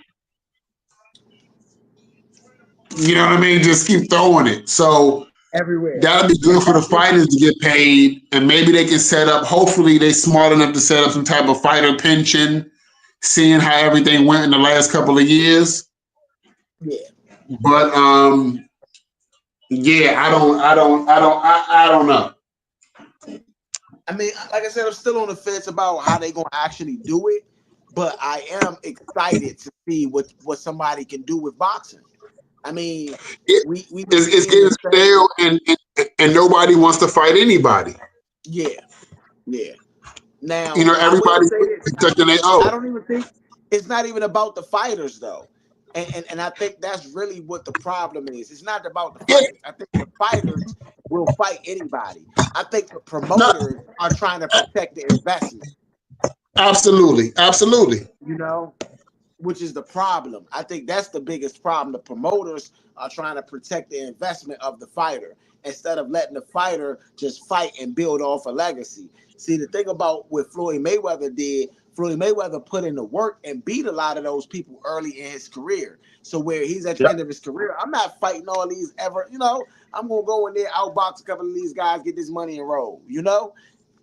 You can't see that and forget about Pretty Boy Floyd that actually had to fight real fights. Yeah, no, he and Pretty Boy Floyd wasn't getting paid properly. Exactly. So that's why I say you can't forget about Pretty Boy Floyd. You can see Money Mayweather and think, okay, cool, but you got to go back to Pretty Boy Floyd because that's part of his career as well. And that's why I'm not mad at Money Mayweather. I watch Pretty Boy Floyd, but I'm not mad at Money Mayweather either because you got what you deserve. Exactly.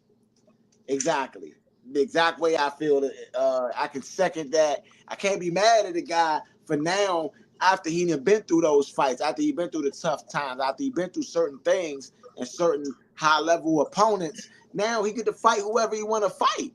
He done built his name. He done done what he's supposed to do. Canelo Alvarez, I feel like the same way a little bit about Canelo. But I feel like people disrespect Floyd Mayweather's record because Pretty Boy Floyd fought his way through the top. Yes. And once he got to the top, maybe the only fight that I feel like he took late was Pacquiao. That's not his fault. That's Pacquiao's fault. It's not. I'm not blaming Floyd for none of that. That's the only fight that I'm gonna say this. That's the only fight that didn't materialize when we wanted it to. I agree. Yeah. I agree. Yeah. I agree. But he fought Cotto, and Cotto was a beast when he fought Cotto. Cotto wasn't washed up. Nope. Canelo as well. Canelo was it. So we look. We're judging his career based on what we didn't get when we wanted it, but that wasn't, you know what I'm saying? It wasn't his fault. Yeah, and now I would say the Pacquiao fight, but and I'm gonna say this before Pereira gets in the ring, so I can get an announcement. The Pacquiao fight did not materialize because they sent Pacquiao a contract, and you can go on YouTube right now. And Slim don't like blood. He don't like blood tests in the middle. He don't like blood tests in the middle of his camp. Exactly. So he sent them the contract, and Freddie Roach said, "Hey, we turned it down." If you go look at Freddie Roach, Pacquiao's trainer, say this right there. We turned it down. You can't blame. I don't know if he was on.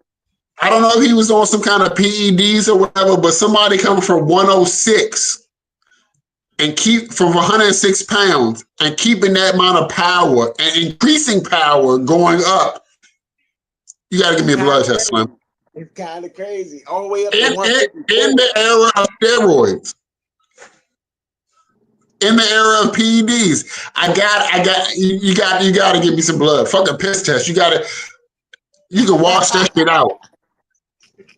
I don't blame him. I'm not saying it now in no way, shape, or form. Disclaimer: I'm not saying that he did take any type of shit. I'm just saying. Yeah, I'm not mad. I'm not mad at him for asking for it. I'm not mad at him for asking for it. All right, man. We got both fighters in the ring, and they about to get to these ring announcements, man. Right now, the props for Pereira is 110 for one minus 120 for Alex Pereira, and the over under is 2.5 rounds. Over minus 130, under plus 120, and you got Ankalaev is plus 110. Okay. Okay. Quick question: does Ankalaev have the worst music in the history of the UFC? Man, that's that Hey, man hey, culture. look, they That's do. that man culture. I don't know Man what with the that. music sound like. I'm just reading the Twitter. I'm just reading the Twitter feed. This is what's on Twitter. Yeah. I was looking at it, young. You know those Dagestani guys, man. You know they just not. They fight bears and I shit on got the you. I got weekend. you. Give me a second. Give me a second. 37 years of age for Alex Pereira, 32 years of age for Ankalaev, 6'4" for Alex Pereira, 6'3" for Ankalaev, 205 for both people. Alex Pereira 79-inch reach and Ankalaev 75-inch reach. Okay, so you know Brian Buffer is in the. Excuse me, it said Brian Buffer. Bruce Buffer is in the goddamn ring, going to crazy with the announcement, and you know what it is, man. These two fighters are main event fighters. They top dog fighters, and we are excited to bring you here on Score the Fight. Mike Bell, Derek Cleary will be the judges. Mike Goodard will be the referee. Alex Pereira is 12-2 in the UFC, and Ankalaev is 21-1 with one no contest in the UFC. This is the main event. This is Score the Fight UFC. This is 313, and I'm excited to bring you guys this fight with the guys, man, with the panel, man. Y'all know what it is. All right, Hey yo, so we can go back in. hey, look, Pereira look like a serial killer. The look on his face, the look in his eyes, he just looks different. I'm not saying that don't mean shit, but he looks like he about to go in there and get to work. I'm gonna know from the first two punches what's up, but I think Ankalaev's best shot, safest shot would be Trying to get him to the on ground. the ground. On the ground, because if Pereira hits you, and I've seen guys that take hell of a shots, head kicks, elbows, get hit with a blazing shot, and they're looking off into space. So I think that from the first encounter, I would gauge and see how that power is from that first jab, and if it's not something comfortable, take him to the ground. I haven't seen him on the ground. He's a black belt in Brazilian Jiu-Jitsu under Glover Teixeira. So he could be official, and we haven't seen it yet. But I would take it there first of all. That's where I would go. And Ankalaev is fighting out of Russia. You get what I mean? And he is plus 100 on the for the fight. So. They don't think that. I mean, they think he got a chance. Plus 100 is not actually bad odds when you talk about fighting. Yeah. We talk about UFC, we talk about boxing or whatever. Plus 100 is not a bad, not a bad rate. I mean, now, I gotta take Pereira, man. Pereira is a monster, man. Pereira could be fighting a heavyweight. Yeah, hey, look, they trying to. If he wins this. Win, lose, or draw, they saying he needs to go up to the next weight class and go see John Jones. Man, he ain't got nothing coming with John Jones. Hey, look. This is what I was telling somebody the other day, man. John Jones has two brothers that are NFL players. That's dark. Hey, look, his father brewing something special. You know what I'm saying? When he made them. Hey. You don't make three world-class athletes. You know how hard y'all know how hard it is to get into the NFL. You know what I'm saying? They are all pro too. They not like regular athletes. They are all pro. They're the best. No bench warmers. You know what I'm saying? These are giants. You know what I'm saying? So you bred three of these motherfuckers. So I don't know if he wants to jump in there with that. Whatever they was doing in the Jones house work. Hey, but we here, man. We right here. Alex Pereira, Ankalaev, man. Let's go. Let's clap it up, fellas. Let's get it in there, man. Let's get to work. Okay, Score the Fight. Thank you guys for tuning in. We are back like we do all the time. Okay. Alex Pereira is taking the front foot. Ankalaev is. I will say that Ankalaev looks big. Yeah, he don't look small. Ankalaev is doing a good job of keeping the distance. It's a leg kick from Alex Pereira to start it out. Okay, guys facing off. Ankalaev is trying to throw the jab, doesn't land.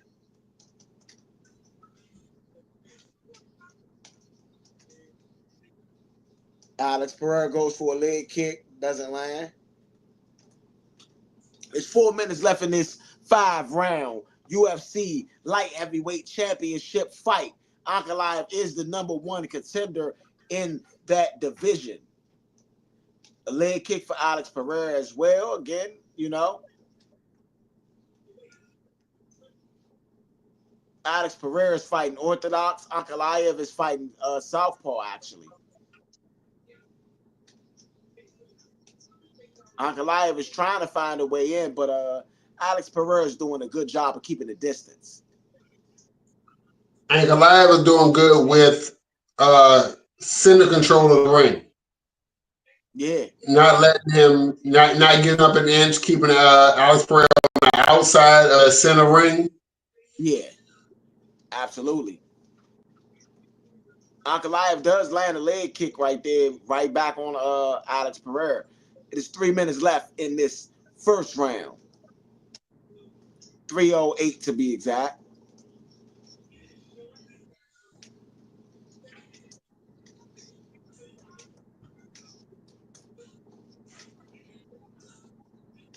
Ankalaev does land a leg kick.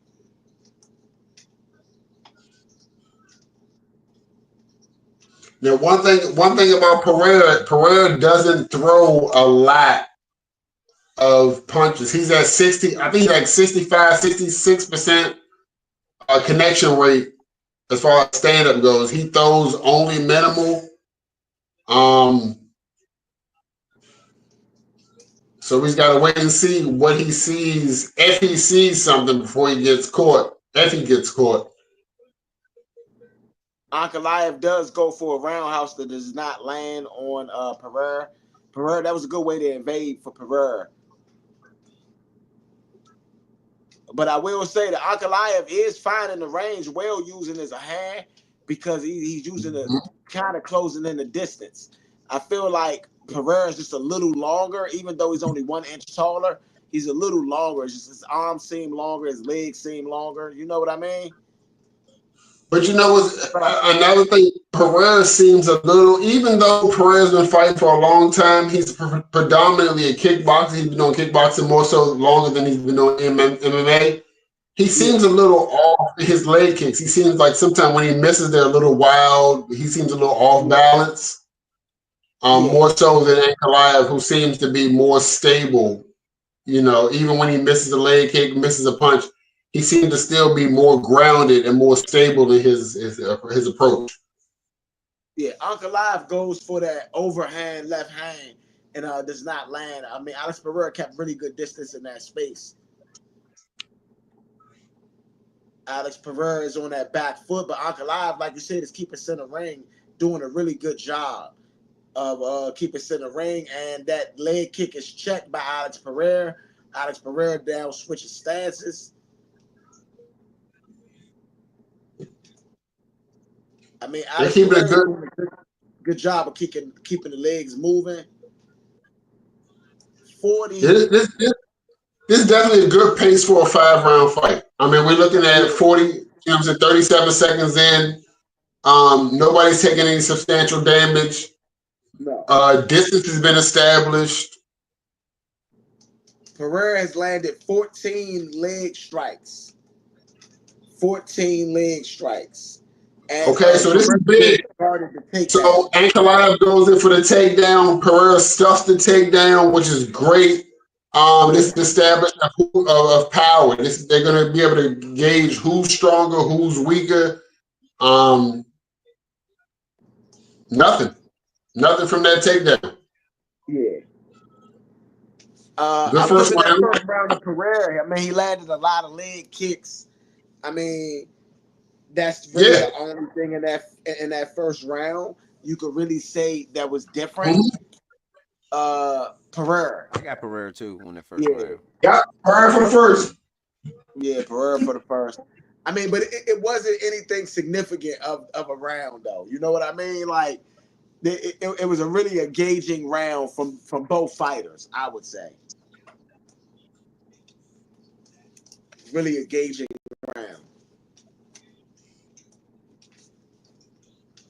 I think Pereira wanted to feel the contact. I think that's why even late in that round where they both went into the clinch, I don't think Pereira fought it. I don't think he tried to evade it or none of that. It was like, all right, how strong is this? You know, and Ankalaev wanted to see the same thing. Live stream. All right, Kenny sequence. Bro, we cannot give you the official live stream. You're gonna have to sit here with the commentary for us. If you know, I'm not hating on you, bro, but you know, we are not going to violate any rules of the UFC. These guys, you know, work very hard. They train very hard, and I would advise anybody that is on the stream with us to potentially buy the fight, man. You know, this is a good fight, man. You want to see this, Ankalaev and Pereira. Pereira is the top dog, the champion, and Ankalaev is the #1 ranked opponent in the light heavyweight division. Ankalaev is on the front foot. Pereira is on the back foot, starting out in this second round of 5. I mean, he landed a lot of leg kicks in that first round. You think that's going to come back to play later in the fight, C? Definitely on that front leg, you're not going to be able to propel off the jab, and it's going to leave you wide open as far as putting pressure down on your front leg. So those could, if it goes to those rounds, those are definitely going to, take effect. It's the same as a body kick. That was a great body kick by Ankalaev. I mean, you got to give him credit. And Pereira goes for the head kick. Ankalaev blocks. Ankalaev goes back for, but that was a front body kick, which I like. Then he goes for the roundhouse, which was evaded by Pereira. Ankalaev does land a leg kick on Pereira and lands another leg kick on Pereira.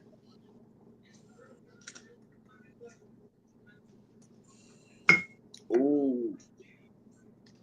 Do you think Pereira missed the opportunity right there when Ankalaev missed that kick?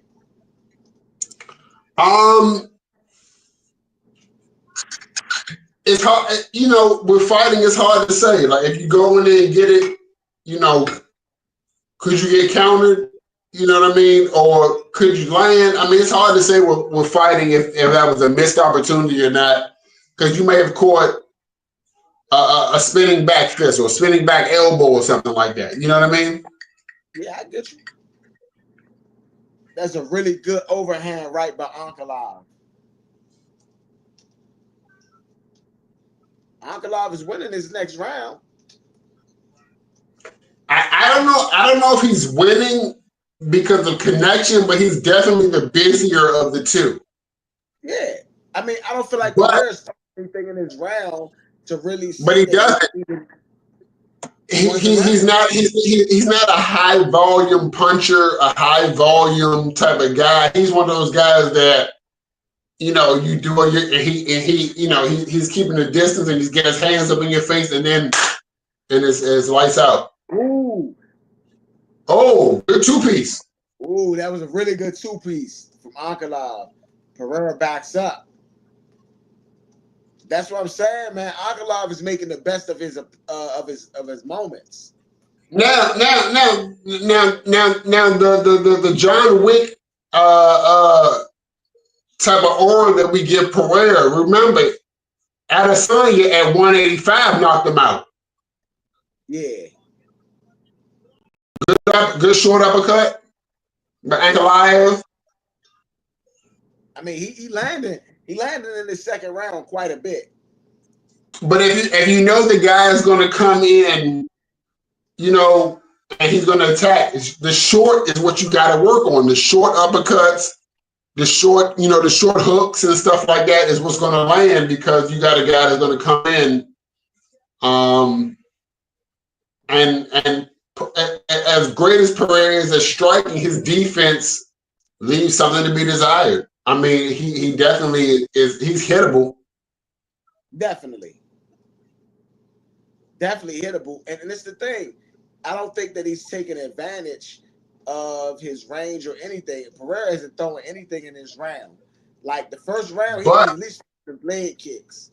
This round, he's not even throwing nothing. Ankalaev is just moving forward, man.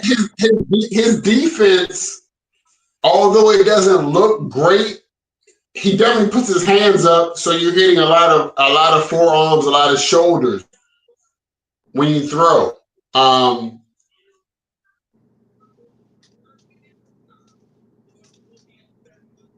But Pereira's not a short punch guy.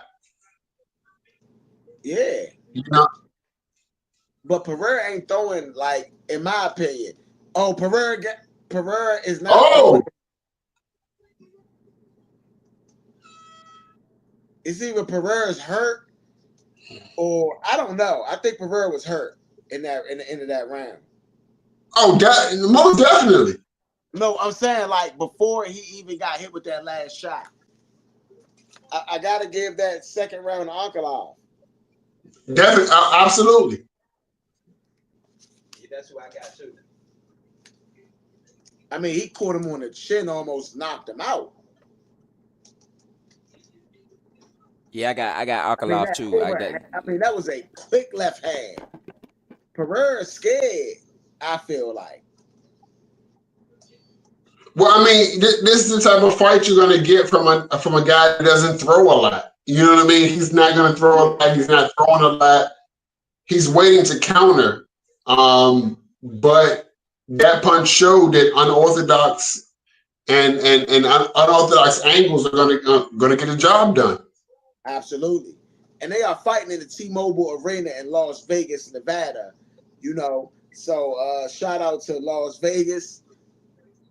Shout out to everybody tuning in, watching us on Score the Fight. Ankalaev definitely won that next round. Ankalaev's coming out a lot more confident in this next round, kind of stepping on the front foot. Pereira, you got to throw. You got to use your legs. You are a striker, and you cannot be out there just trying to gauge distance. Ankalaev lands a good leg kick right now. You can see from round one the damage that is done to Ankalaev's lead leg. Those leg kicks that came from round one, his leg is bright red. It's his lead leg. Exactly. And you're not even throwing that. For Pereira, in my opinion, Pereira is like, I understand you don't throw a lot of shots, but you got to throw something.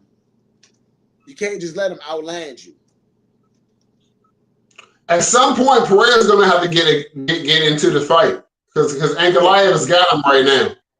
Absolutely.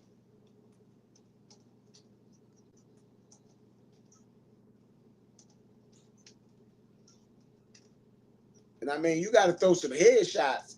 I mean, you're throwing a lot of leg shots for real, even throughout the whole fight. It's like you haven't thrown a whole lot to the head anyway, even shooting your shot and landing something, Pereira.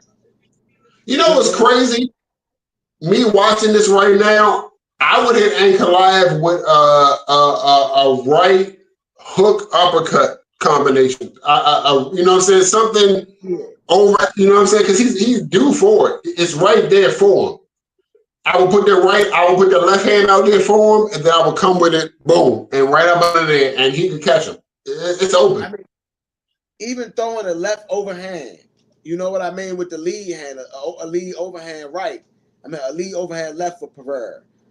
I mean, I would throw it out there. I would throw it left out there for bait and just boom. Throw something out there.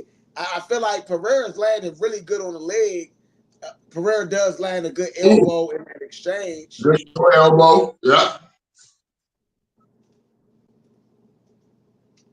But Pereira is not even throwing uppercuts or throwing nothing that he's not throwing anything.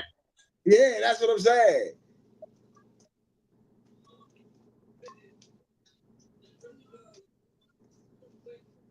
I mean, it's like you're not even trying to win the fight.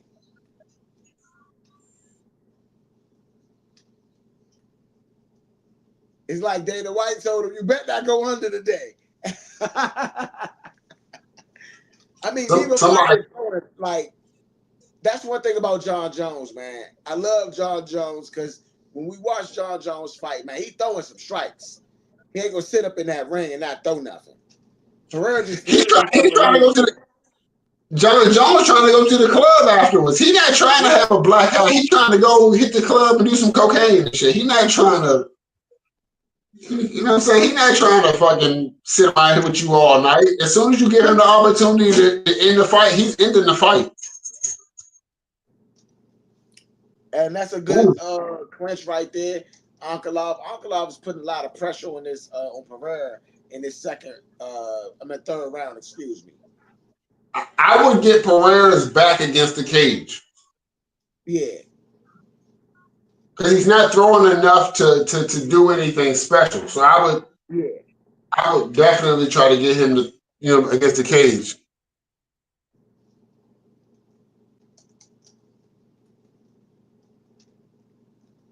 I mean, he tried right there. He tried to throw a good right hook right there. It didn't land on Pereira.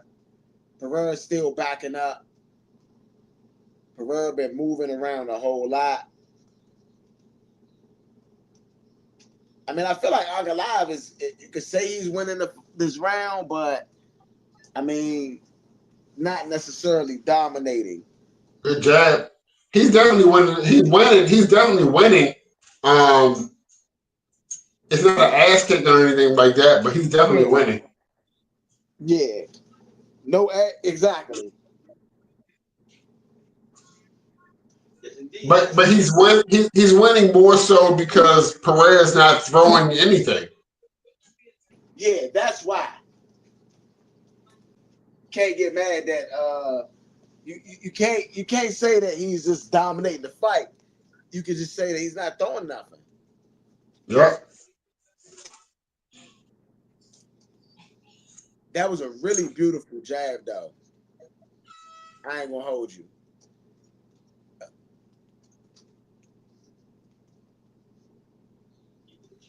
And this is, again, 5-round fight, so they're trying to keep something in the gas tank for this next 2.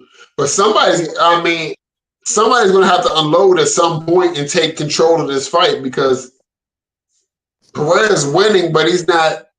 This isn't enough to take the belt for Ankalaev either. Man, but Ankalaev still won these last 2 rounds.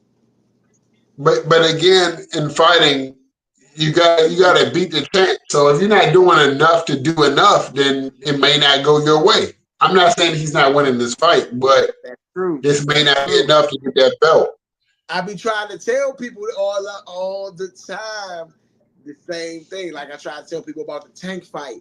I felt like Roach had a good fight, but I don't know if he took the belt.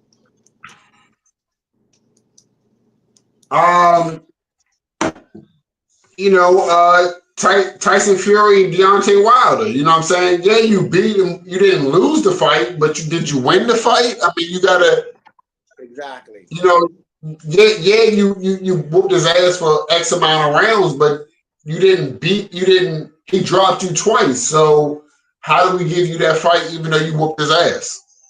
Okay, looks like the energy picking up in this 4th round out of 5. And I mean, Ankalaev is really getting on top of Pereira. Yeah, he on his back. Yeah. He's using them knees, but Pereira might be, but I would say this. It's an even match because Pereira was landing inside, just hitting them with the little small uppercuts. So it's about how you score the fight. Ankalaev does land a couple shots to the body in that exchange. Ankalaev does go. He does go for good takedown. Yeah, definitely good takedown defense. It was gated. Yeah, definitely good takedown defense from Pereira, I'm surprised that Ankalaev hasn't tried to take him down more than he has.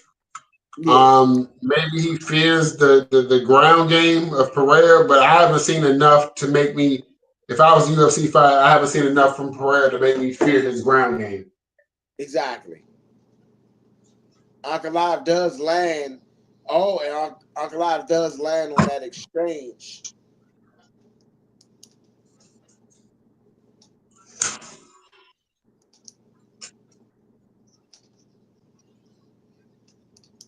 I mean, I feel like Ankalaev's controlling this fight. I'll tell you that. I don't really have any round that I can say definitively that I would give to Pereira. Yeah. I mean, I feel like the first round I would have gave to Pereira because he just landed a bunch of leg kicks. He definitely landed a bunch of leg kicks.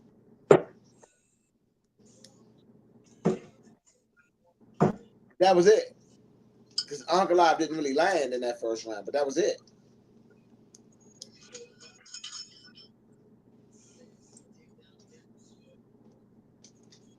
I don't know what's going on with Pereira, but in my opinion, Pereira should be definitely trying to do a little bit more.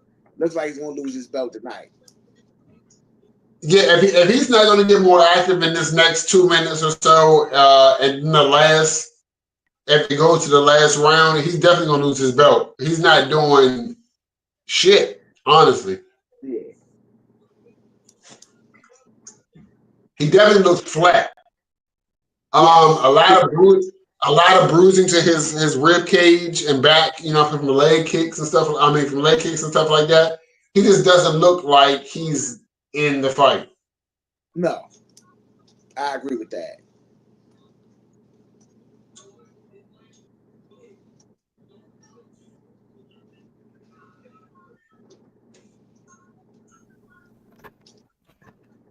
Ankalaev is fighting a beautiful fight, though. I gotta give Ankalaev that. Right now, they have Ankalaev landed 39 headshots, 21 body shots, and they got him landed 20 leg shots. But they got Pereira landed 43 leg shots, which keeps these guys close in the landed strikes. I mean, it keeps these guys really close in the landed strikes. I mean, you know what's funny? I'm gonna say it. It's a very lackluster fight. I'm gonna say it. It is. Compared to what we just, you know, I watched the prelims and the early prelims and all that. I watched every fight that was going on tonight. Yeah. I mean, Pereira's landed 30 shots into the head and 14 shots to the body. Right now, you might make an argument that Pereira won this fight. Even though he's not winning the fight. I don't know. It's nothing, you know. Good short uppercut, but somebody's got to do the chicken dance to secure this fight. Yeah.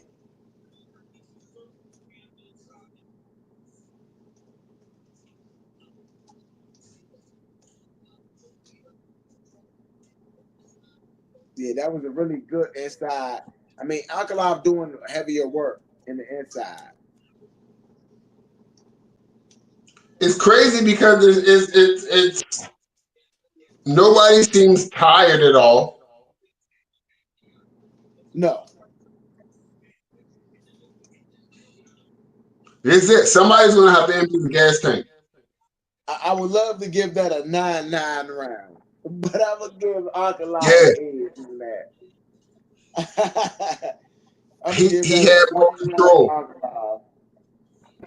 Yeah, I got swing round, but I think Ankalaev took the win on that one too. He was just a little bit more aggressive, you know, and I think that aggression gave him the round for me. I mean, Pereira got a late takedown. You know what I mean?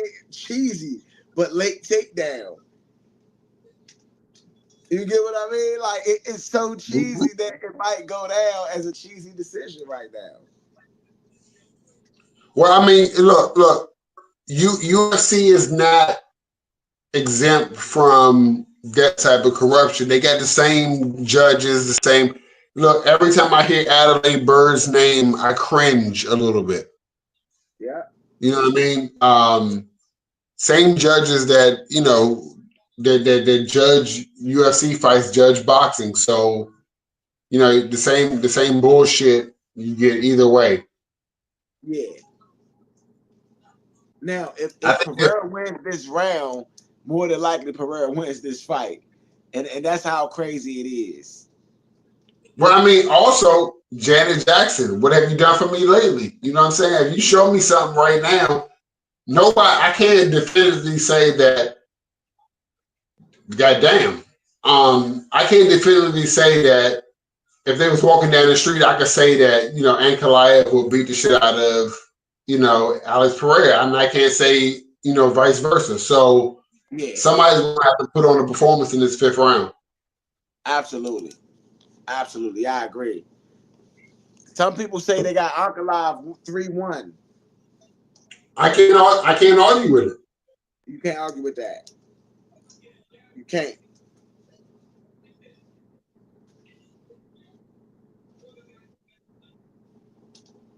I mean, but like I said, with that last round, it was a little choppy. So it could be 2-2. But Pereira has still been, as crazy as it is that this fight has gone 3-1 Ankalaev, Pereira has still been the aggressor. He still has Ankalaev on the back foot, which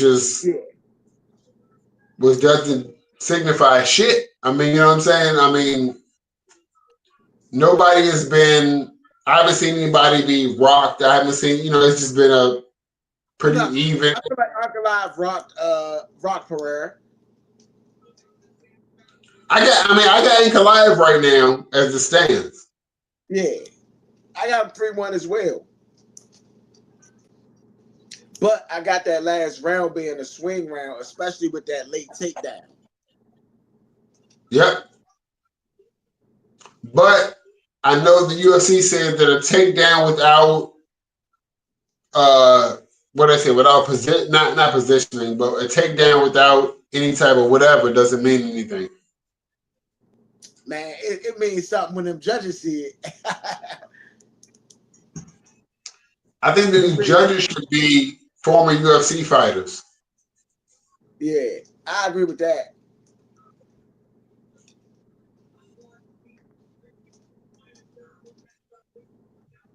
I mean, I don't feel like Ankalaev is winning this last round. I don't feel like he's losing it either, though.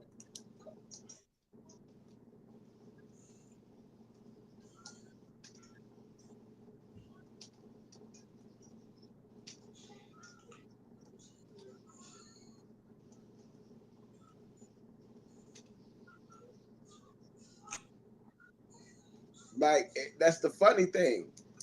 The best shot came from Pereira from this round. Pereira's boxing a little bit better in this round. I mean, Pereira's landed cheesy shots. I mean, what is this?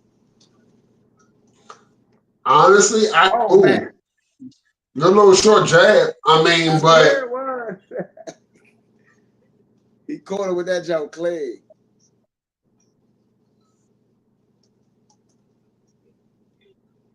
Right now, I got this round for Pereira. As it stands, yeah, but I don't feel like this may have been one of the worst fights on this card tonight. It might have been the worst. It might have been the worst fight. And not to take anything from these two gentlemen, you know what I mean? But yeah, it was better fights tonight. Definitely. And the sad part is, if Pereira loses his belt tonight to Ankalaev,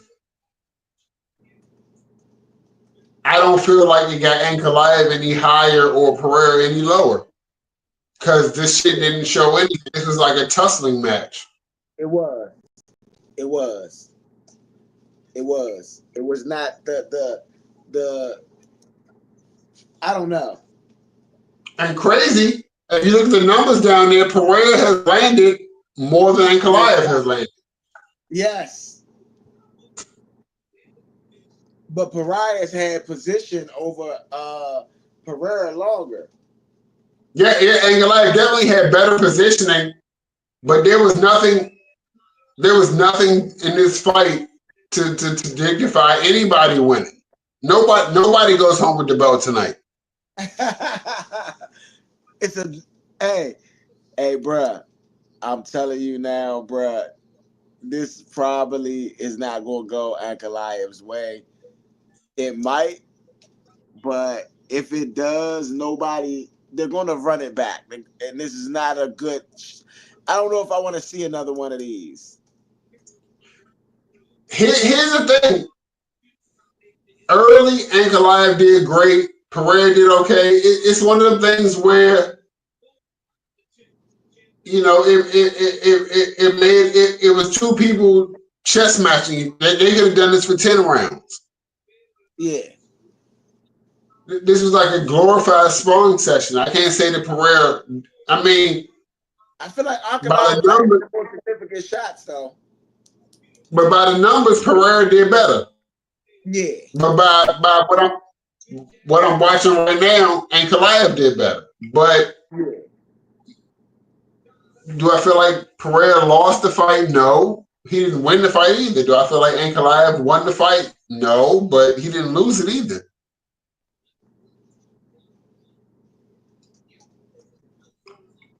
I don't know where this goes. Yeah, I'm a little confused myself. But from the visual, I feel like Ankalaev did better. But from the numbers of it, I mean, pressure-wise and whatever, I feel like Ankalaev did better. But from you know, from the numbers, it looks like Pereira landed more.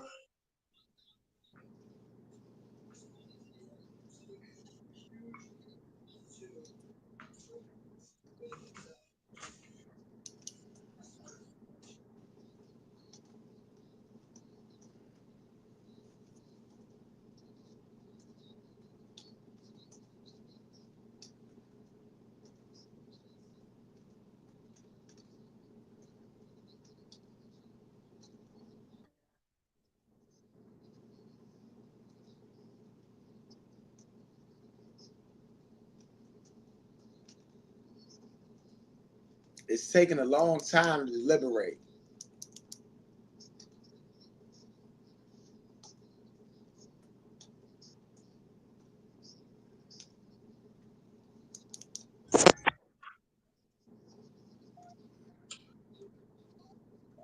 Official decision in. He was the busier fighter. Official decision in. After 5 rounds. 49-46. 48-47.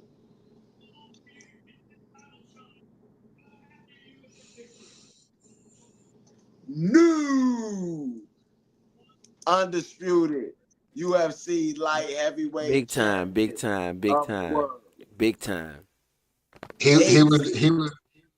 He was the busier fighter. Yeah.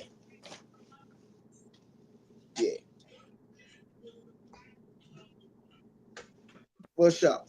Big time. So, what do you think? What you know, immediate reactions? What do you think so far? What do you think about that? You got to let your hands go. Yeah, I agree. You got to let your hands go. Pereira didn't throw anything. He was looking to counter. You know what I'm saying? It didn't go to the ground. He just didn't throw. I mean, went to the ground for a second, but he didn't throw enough. He wasn't busy enough. He wasn't aggressive enough. And that's what it is. I mean, I don't think that, you know, if we were on the street and Ankalaev can't say, you know, I beat the shit out of Pereira, you know what I mean? A glorified sparring session. Yeah. Yeah, I can agree with that. I can agree with that wholeheartedly. Wholeheartedly, I can agree with that. Well, Alex Pereira walks away in defeat. Ankalaev landed the more significant shots, man. And throughout that fight, he landed big shots. He landed the better shots. He had control, and you can't take nothing from him. The scorecards did justify that. So this has been UFC 313 on Score the Fight, man. Score the Fight UFC. We are welcoming the new show. And so as the honors is, the host of the show definitely gives final thoughts last. So you're going to have to wait to the end because you are the end. And so I'm going to start it out with my final thoughts instead of going later in the rotation, I would say. I feel like this was a great event for the night. I want to thank everybody for tuning in. I know David Elliott came through saying, "Come on, bro, we want to watch the fight." All these other people came through saying we wanted to watch the fight. But I'm glad you guys did tune in with us. This is UFC Score the Fight. We will continue on doing this on and on when these events come up. And so I want to thank everybody, just truly thank everybody for tuning in. I want you to hit that subscribe button. I want you to go to Studio Runners on YouTube. I want you to go to @Score the Fight on YouTube. Hit the subscribe button, mash that thing, hit that thing. Let us know that you support us and that you will be back for the next show. I want to say that Alex Pereira, you got to throw your hands. You in the main event. And this is why John Jones is one of my favorite UFC fighters, because he doesn't disappoint. When you get to that main event, you got people looking at you, and you got all the eyes on the world on you, and you don't throw your hands, you don't throw your feet, you don't do what we expect you to do, then guess what? There's no reason to cry. There's no reason to moan about it. You just didn't win. Okay, so that's my, before I go there, I definitely want to shout out to the other fighters that was on this card, because there were great fights on this card, and I'm so excited to continue to watch the UFC fights with you guys, because the undercard was better than the main event to me tonight. That is. But I'm gonna kick it to Ro. Go ahead, Ro. You got any final thoughts? Yeah, definitely, man. This was a great event, man. Great event, top to bottom. A lot of excitement, a lot of fighting.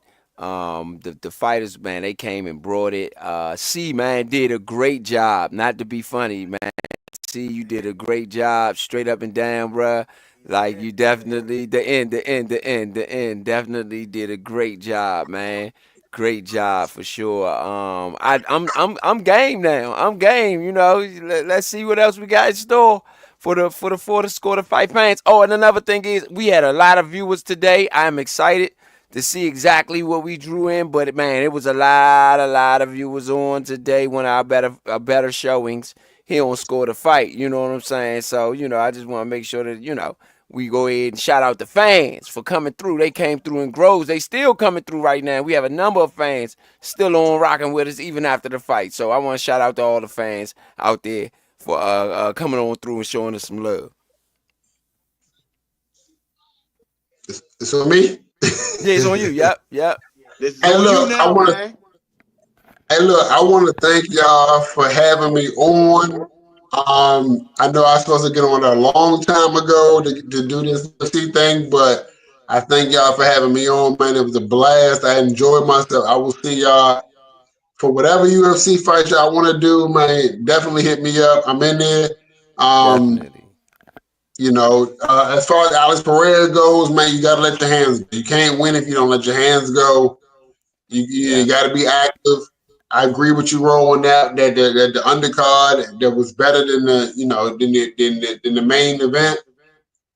But man, thank y'all for having me on, man. I appreciate it, man. I thoroughly enjoyed myself, man. This is stuff that I should have done a long time ago. This was it. This is it. Definitely. Yes, sir. So, y'all gotta come back with us. Lock in with us. The next event for boxing will be March 22nd, if I'm not mistaken. Y'all gonna come back in, lock in with us. Like, share, subscribe. Hit that subscribe button. And subscribe, please. I'm telling you, you will not be disappointed. Mr. My bad. Curry secrets. You know, we cannot give you the live stream, but like I said, we definitely will be here March 22nd, right back. If you want to listen back to this, go to the YouTube. Please, once you listen back to it, like, share, subscribe. Like I said, the more people that y'all bring into our community, the more people we got to share this good knowledge of combat sports. So we'll see you next time on Score. Signing out for Big Son too. Signing out for Big Son. My man, gotta sign out for Big Son. For sure. Signing out for Big Son. So we will see you next time on Score the Fight.